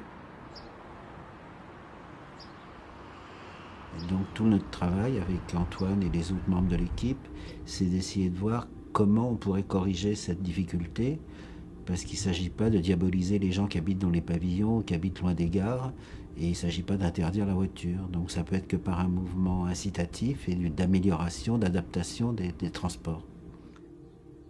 Donc c'est une carte qui montre où vont travailler tous les jours les habitants des Mureaux. On voit d'ailleurs qu'ils suivent assez fidèlement la vallée de la Seine. Et les principaux lieux d'emploi, c'est bien sûr les communes proches, mais c'est surtout Paris, le pôle de la Défense, Saint-Germain, Poissy. Pour les autres raisons de déplacement, évidemment, ces axes qui vont de Paris vers l'extérieur sont beaucoup moins bien adaptés, puisque les moyens de transport ont d'abord été pensés et construits pour faciliter tous les jours l'accès au travail depuis les communes de banlieue.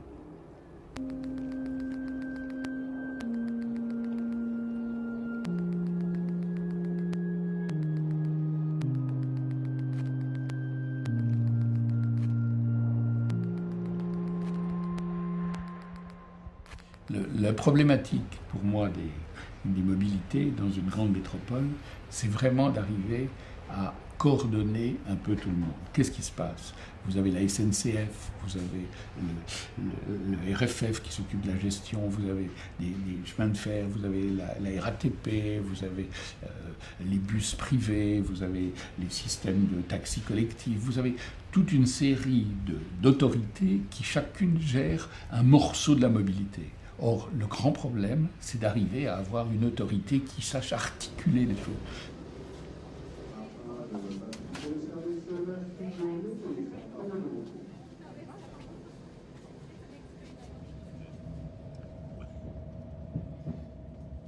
Les transports, c'est l'espace public d'aujourd'hui.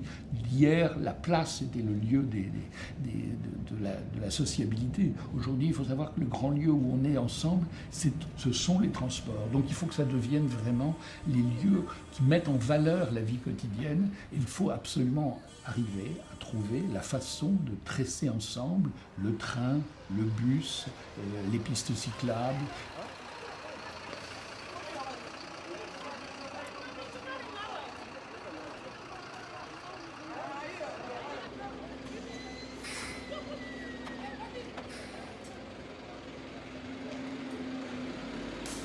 Il faut se rendre compte que les technologies permettent des choses qui n'étaient pas possibles il y a encore quelques années. Et il faut se rendre compte que la gestion du temps et la gestion des déplacements, avec le mobile que l'on a chacun dans sa poche, a complètement été bouleversée. Et donc, quand on parle de mobilité, quand on parle de déplacement, il ne faut pas oublier tout ce qui est innovation. On va parler, par exemple, des trams du ciel, c'est-à-dire les télécabines urbains qui franchissent des grands espaces, qui peuvent relier des gares, la gare routière, par exemple, à la gare ferroviaire. Mais on peut aussi parler des systèmes qui rendent collectifs les transports individuels et individuels les transports collectifs. C'est le cas, par exemple, de Vélib'. Vélib', c'est un système collectif qui sert individuellement. Eh bien, demain, peut-être que l'on pourra adapter les transports par bus de façon beaucoup plus individuelle, en allant chercher les personnes à leur domicile, comme cela se fait déjà dans certaines villes.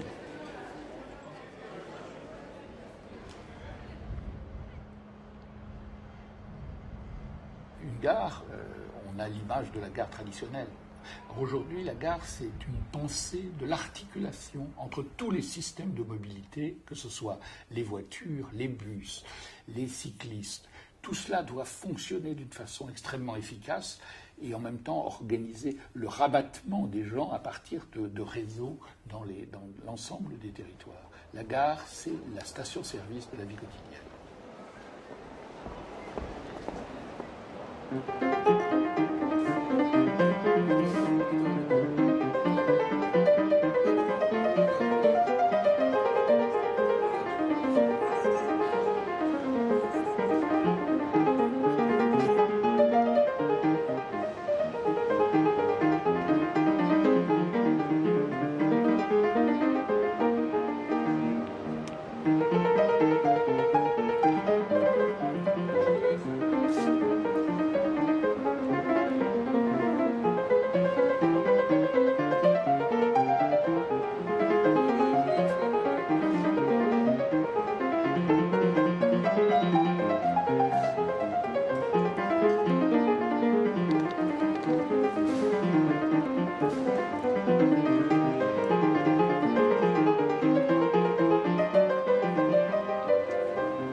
faut absolument aujourd'hui faire, c'est pas simplement investir dans des systèmes de transport lourds et rapides, mais investir dans tout ce qui est de l'ordre de la faciliter la mobilité des gens les plus proches, faciliter les cheminements piétons, qu'ils soient agréables, faciliter les pistes cyclables, faciliter les zones où on peut faire du roller pour venir jusqu'à la gare.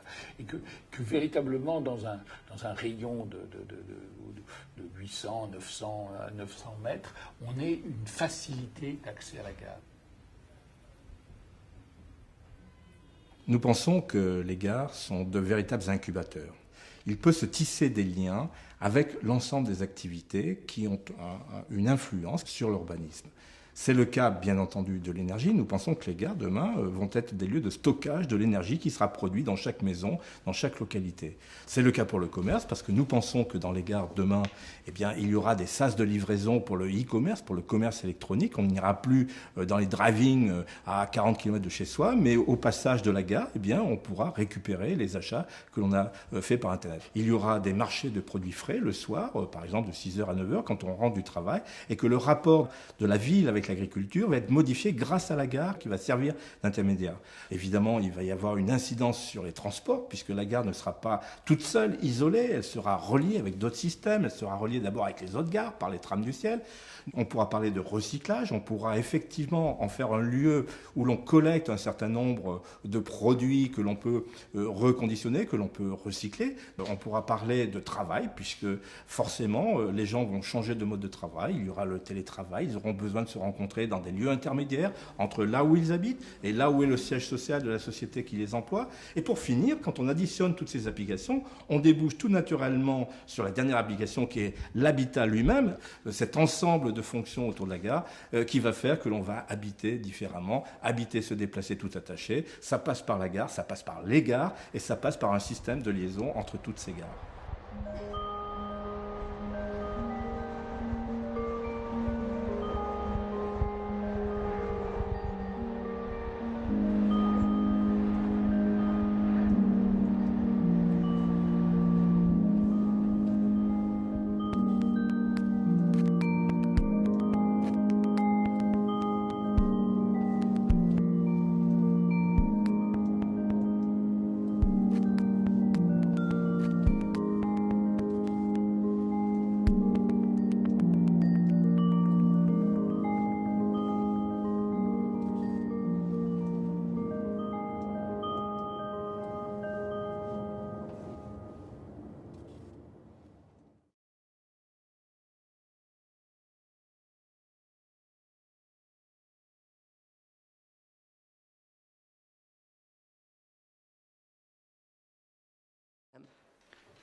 Oui, bonsoir. Elsa Martaillan, je travaille à la ville de Paris, mais sur les relations entre Paris et les collectivités voisines, ou les collectivités d'Île-de-France, un peu moins voisines.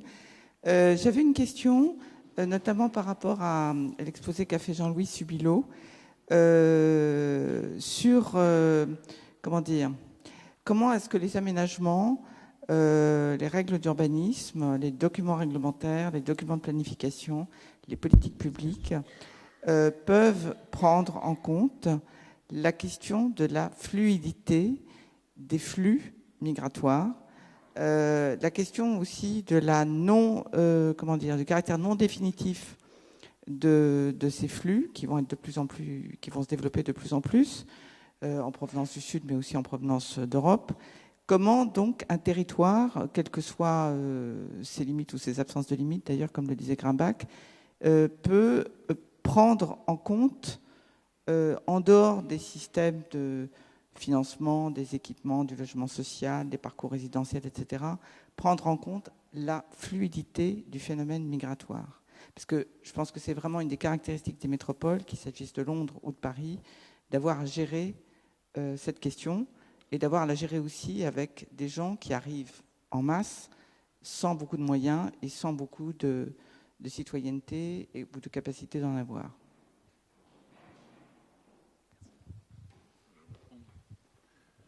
Oui, votre question est très intéressante, mais je ne pense pas qu'elle relève au premier chef des documents d'urbanisme.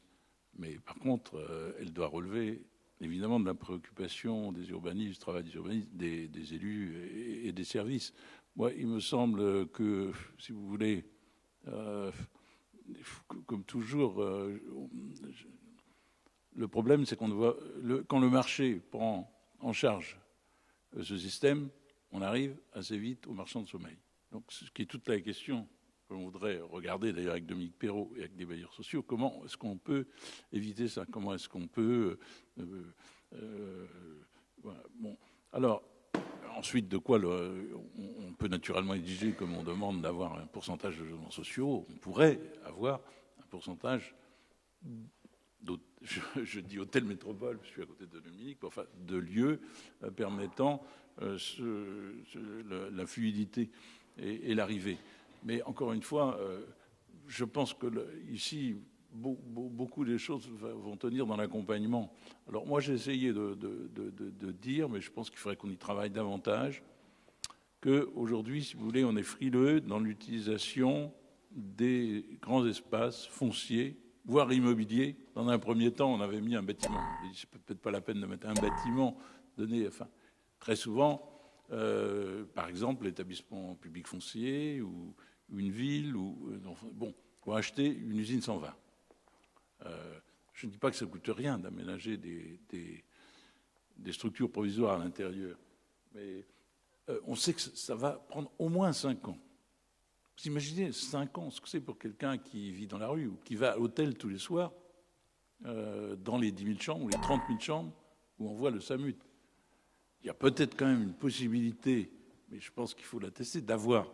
Je parlais tout à l'heure de la VPR et de prouver que ça n'a pas prospéré, mais pourquoi pas? Enfin, la situation est encore plus grave aujourd'hui. Et je pense que partout où il y a une assez large maîtrise du foncier, partout aussi où il y a des grandes foncières qui attendent une valorisation qui dépend beaucoup d'enquêtes publiques, de contestations. Bon, voilà. Alors pourquoi on ne le fait pas? C'est parce qu'on a peur qu'il y ait une installation définitive. Alors je pense qu'il y a un risque à prendre, que devant l'urgence, il faut prendre ce risque.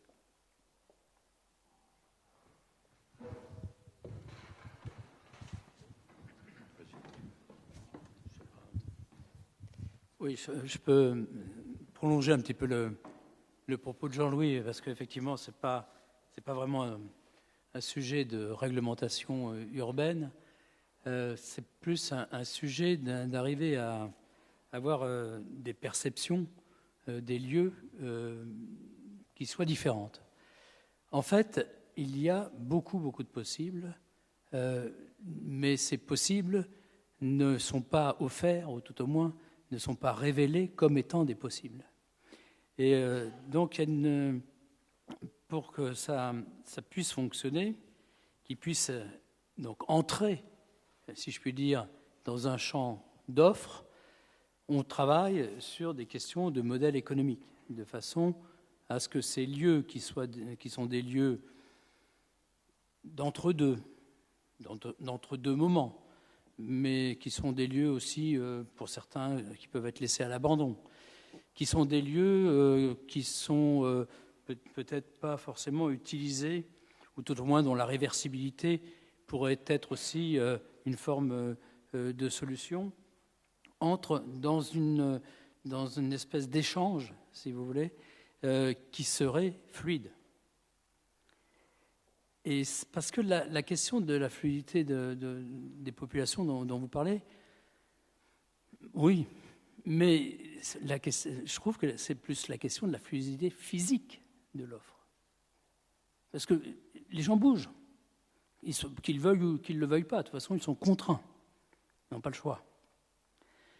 Donc la question c'est comment peut-on créer de la fluidité physique, c'est-à-dire accepter, mais dans un sens qui n'est pas forcément une punition, de partager, d'avoir des lieux plus petits, d'avoir des lieux qui ne sont pas exactement adaptés, ou tout au moins qui ne sont pas définis par un des systèmes normatifs de l'habité, qu'ils soient sociaux ou bien en termes de construction. Il y a là, par contre, beaucoup d'offres. Et on avait accueilli lors de notre dernière table un conférencier qui travaille sur la région Île-de-France, qui nous a effectivement donné un nombre de chiffres qui corroborent absolument les intuitions et les approches que nous avions pu commencer à mettre en place, et qui, dans une partie de sa conclusion, citait Londres. Londres, qui est une ville qui a énormément grandi, comme chacun sait, qui est une ville dont l'offre en termes de logement n'arrive pas à suivre, parce que c'est pas possible, eh bien les gens se serrent. Voilà. Ils se serrent. Ils font de la coloc. Ils partagent. Ils organisent des modes d'habiter, des modes de vie, des modes de travail également, qui sont différents.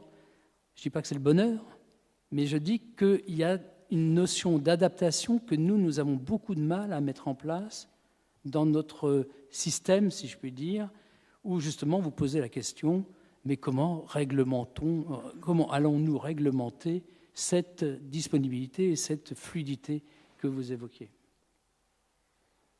En t'écoutant et en repensant la question que vous m'aviez posée, quel système trouver? Par exemple, on pourrait considérer qu'on ne paie pas d'impôt foncier si on rend ce service. Pendant le temps où on le rend. Bon, je pense comme ça. Donc je pense qu'il faut travailler sur cette idée. Il faut accepter d'en prendre le risque. C'est pas facile pour des élus, c'est pas facile pour des propriétaires, c'est peut-être pas facile pour des bailleurs ou des organismes, mais je pense que l'enjeu en vaut la peine. Bonjour, Saskia Cousin, je suis anthropologue à l'Université de Paris 5. Je travaille sur les questions d'hospitalité et de mobilité en Afrique de l'Ouest et dans le nord-est parisien. En fait, Dominique Perrault vient en partie de répondre à ma question, mais vous avez évoqué la question des gens qui logent dans les hôtels, etc. J'ai une étudiante qui fait une thèse sur les travailleurs mobiles en Seine-Saint-Denis. Et là, justement, il y a un public particulier de gens qui habitent, qui sont ni des hommes d'affaires, mais qui sont classés comme tels, ni des touristes, ni des migrants. Il y a quelque chose peut-être à penser sur la cohabitation. Donc, c'était sur les abords de ces hôtels, sur évidemment les transports, mais pas seulement. Et par ailleurs, j'habite à Saint-Denis, dans le quartier de la Gare, et j'étais un peu étonnée par ce que vous dites, parce que, en tout cas, comme Dionysien, le quartier qui est... on va dire difficile, c'est plutôt le quartier de la Plaine, parce qu'il n'y a pas d'espace public, parce qu'il n'y a pas d'échange du point de vue des habitants de Saint-Denis, où la rue est un lieu d'habitation, c'est un lieu d'appropriation, c'est un lieu d'échange. La manière dont c'est organisé la Plaine Saint-Denis, avec des sièges, des gens qui rentrent dans des cars et qui sortent et qui ont peur dès qu'il y a des Dionysiens qui les approchent, en tout cas là, c'est plus en tant qu'anthropologue, mais c'est la vision qu'on a du rapport à la rue dans le centre de Saint-Denis, qui peut être vu comme sale, dévalorisé, etc., fait partie intégrante de la manière dont les gens se sentent accueillis ou pas. Et ça n'est pas forcément le nombre d'ordures, c'est la continuation de la manière de vivre, justement parce que, en l'occurrence, les gens sont entassés. Et donc le rapport à la vie, c'est aussi l'espace public, et ça n'est pas du tout qu'une question de transport. C'est une question d'échange et la manière dont les gens vont s'approprier, vont considérer des espaces publics qui ne sont ni des espaces privés ni des espaces publics, qui sont quelque chose d'autre qu'on ne connaît pas forcément bien dans la conception en France, mais qui sont des espaces semi-publics. Voilà. Et là, je pense qu'il y a quelque chose qui n'a pas été forcément, enfin, entre la Plaine et Saint-Denis, il y a quelque chose qui ne passe pas du tout dans les rapports que les gens ont à l'espace habité, et pour qui la Plaine est juste un non-lieu.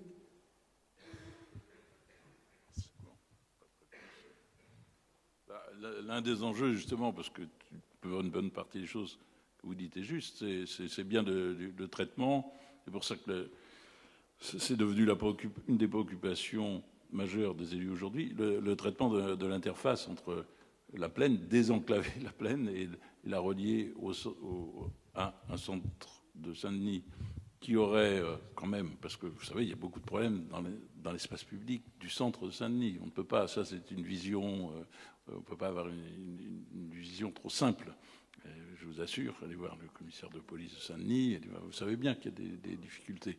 Bon, donc, il y a un travail énorme à faire de lien pour désenclaver la Plaine vers le centre de Saint-Denis, mais aussi pour, d'abord, ne serait-ce que diminuer le trafic de drogue à l'intérieur des rues et des espaces publics. Parce que ce qui se passe, c'est ce que racontait tout à l'heure Antoine Grimbach, très souvent.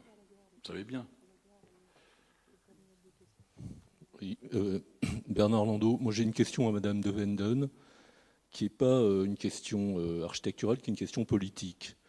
Comment la dire en peu de mots? D'abord, j'étais très étonné qu'aux dernières municipales, alors que la vraie question était la question métropolitaine, aucun parti s'est prononcé sur ce sujet. Bon. Manifestement, ce que vous nous expliquez, au-delà des idées reçues vulgarisées, c'est que les migrations sont structurelles aux métropoles, et pour un temps long. Et donc, se pose évidemment la question du rapport entre le territoire et la démocratie. Parce que comment construire une métropole sans une partie de ses habitants? Alors, je ne vais pas aborder la question du droit de vote, parce qu'à mon avis, c'est plus compliqué que ça. Mais on ne peut pas penser que 2016-2020, cette question soit liée du débat politique, en tout cas en Europe, dans l'espace Schengen. Alors, ma question serait, comment ça se passe en Angleterre? Quels sont les exemples de réflexion politique de cet ordre qui permettent de progresser sur le plan politique sur ce sujet? Parce que moi, je pense que la question n'est pas spatiale et architecturale. On n'intégrera pas si on n'associe pas. Enfin, c'est aussi simple que ça, à mon avis. Merci beaucoup. Alors, je vais peut-être répondre maintenant. Oui, tout d'abord, j'ai quand même cité la question du droit de vote tout à l'heure, puisqu'il y a quand même 15 pays européens, même si le droit de vote local pour les étrangers non communautaires n'est pas nécessairement la seule panacée du tableau, mais la légitimité en France, puisqu'on a 30 ans de débat là-dessus, sans que jamais ça ait été tranché, d'un certain nombre d'élus est fragile dans un certain nombre de métropoles, pas de métropoles, mais de périphéries. Si, par exemple, il y a 37% d'étrangers dans telle ou telle commune de Seine-Saint-Denis, quelle est la légitimité du maire dans un endroit où il y a énormément d'étrangers non communautaires?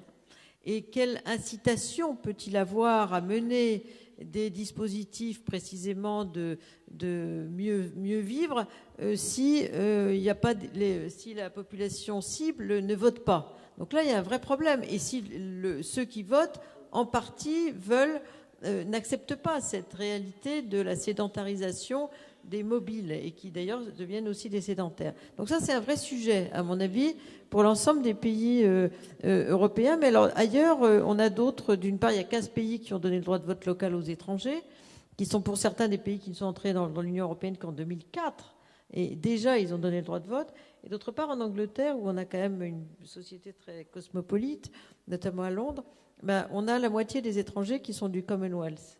Et la moitié de ces gens du Commonwealth, ils ont le droit de vote à toutes les élections au Royaume-Uni. Et ça change énormément les choses, parce qu'on a énormément d'élus locaux du Commonwealth dans toutes ces communes populaires, si j'ose dire, du Grand Londres et d'ailleurs, qui contribuent à la démocratie locale.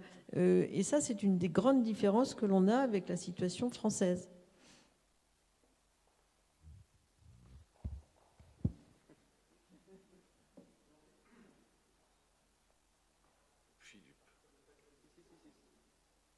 Philippe, parle bien dans le micro. Toujours pas. Si. Non, j'ai l'impression, après l'échange qui vient d'y avoir lieu, j'ai l'impression de revenir en arrière. C'était pas une question, c'était une petite remarque sur la plaine Saint-Denis. D'abord, il me semble que je suis pas dionysien, ni Alberti villarien, mais j'y vais de temps en temps. Il me semble que l'image, les gens sortent du RER avec une certaine frayeur pour s'engouffrer dans les sièges sociaux, puis ils repartent dès que la nuit est tombée, est une image un peu rapide et qui ne touche qu'une toute petite partie du territoire de la plaine Saint-Denis, c'est-à-dire le rapport entre les gros sièges sociaux et les deux gares du RER. Finalement, l'immense plaine Seine-Saint-Denis vit différemment de cela, il me semble, d'une part. D'autre part, s'il y a une liaison à faire, je ne vais pas dire ça comme ça. Il y a très longtemps, j'ai été présenter modestement un petit projet d'aménagement ou de développement du centre d'Aubervilliers à un élu de Saint-Denis. Et je lui ai expliqué qu'il me semblait qu'il y avait des choses à imaginer, etc. Et j'avais cru qu'il ne m'écoutait pas d'ailleurs, j'étais assez surpris. Et il m'a dit, mais vous vous trompez complètement. Le centre de la plaine Saint-Denis, le centre-ville de la plaine Saint-Denis, C'est pas Saint-Denis, c'est Aubervilliers. Malgré le canal. Réfléchissez à ça. Parce que du coup, vouloir absolument relier la plaine Saint-Denis à Saint-Denis, je pense que c'est assez difficile. On a entre autres foutu un paquet d'infrastructures qui vont quand même, avant de les digérer, il va se passer pas mal de temps.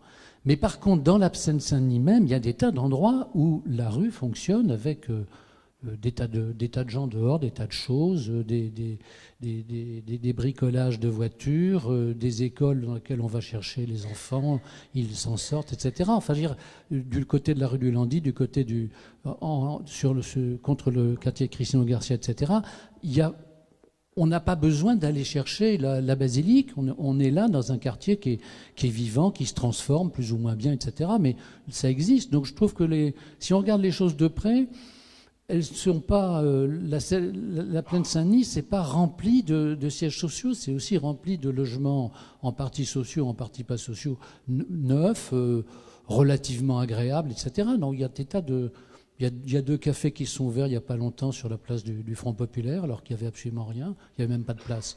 Donc tout ça me semble beaucoup plus proche de ce que l'on pourrait rêver un peu de la vie quotidienne dans les villes que l'image que l'on en donne. C'est tout, c'est une remarque comme ça. Je ne voudrais pas casser l'ambiance, mais pendant qu'on discute ici de manière très consensuelle sur la question des étrangers et des immigrés, le débat en cours à l'Assemblée sur la métropole risque de produire une métropole qui est exactement le contraire de ce qu'on se dit là, puisque le débat confronte très directement les partisans d'une métropole intégrée, donc pour répondre un peu à Elsa Martaillan, qui au moins permettrait une fluidité des moyens financiers, qui sont quand même indispensables dans ces quartiers, qui assument une fonction d'accueil au bénéfice de toute la métropole. Donc il y a cette vision, et la vision qui semble l'emporter parmi les élus locaux, qui est au contraire de conforter des territoires, persistant chacun dans leur être, conservant l'essentiel de leurs compétences et de leurs moyens, et acceptant marginalement un petit peu de partage. Donc on en est là. Je ne sais pas ce qui sortira de l'Assemblée, mais on voit bien que cette question percute très directement l'organisation générale de la métropole, parce qu'il y a une contradiction entre constater à la fois l'extrême fluidité, mobilité de ces populations. Quand vous dites des territoires se sont spécialisés, ils ne se sont pas spécialisés. Tout le monde s'y est mis pour qu'ils soient spécialisés. Il n'y a pas eu une volonté expresse, explicite, mais de fait, dans la durée, certains territoires, sont devenus des territoires d'accueil privilégiés des populations étrangères. Or, à mes yeux, c'est tout à fait nécessaire, mais elles ne recueillent pas le bénéfice ou les aides ou tous les dispositifs. Quand tout à l'heure Jean-Louis Subilo montrait les besoins en équipement, c'est absolument considérable. On ne peut pas vivre ce qu'on a vécu en janvier, s'étonner tous les matins des difficultés d'intégration et constater qu'en pleine Saint-Denis, il manque non seulement des écoles, mais des enseignants. Donc il y a un vrai sujet qui n'est pas, à mes yeux, d'urbanisme, qui est une vraie réflexion, comment une métropole fonctionne avec, si possible, plus d'égalité entre tous ces territoires. Or, je suis bien obligé de constater qu'actuellement, le curseur a l'air de partir vers une métropole qui ne serait pas ce dessin-là, en essayant de gagner encore un peu de temps d'ici 2020, 2025, enfin que sais-je. Mais en tout cas, tout ce qui relève d'un partage financier et d'une équité fiscale réelle est pour le moment différé. Alors, je ne sais pas s'il y a encore beaucoup de questions.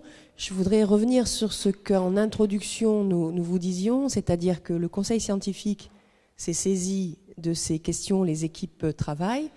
Tout ceci, à un moment donné, donnera lieu à diverses restitutions. Mais ce que je pense, c'est qu'à travers cette question de la place de l'étranger dans la métropole ou de la nouvelle utopie, comme sur celle de la globalisation et de la manière dont la mondialisation fabrique aussi à sa manière la métropole, comme sur les questions qui vont suivre, qu'est-ce que c'est qu'une métropole résiliente, qu'est-ce que c'est que la nouvelle économie et nos moyens demain de produire ou de consommer dans le monde qui vient, puisque nous nous inscrivons aussi dans cette perspective d'une adaptation au dérèglement climatique. Ces questions sont ouvertes. Ce que je peux aussi souhaiter pour nous tous, comme nous le disions en introduction avec le directeur de cet établissement, c'est que non seulement nous approfondissions, mais nous approfondissions de manière extrêmement polycentrique et polyphonique avec tous les organismes ou toutes les structures qui voudront travailler avec nous.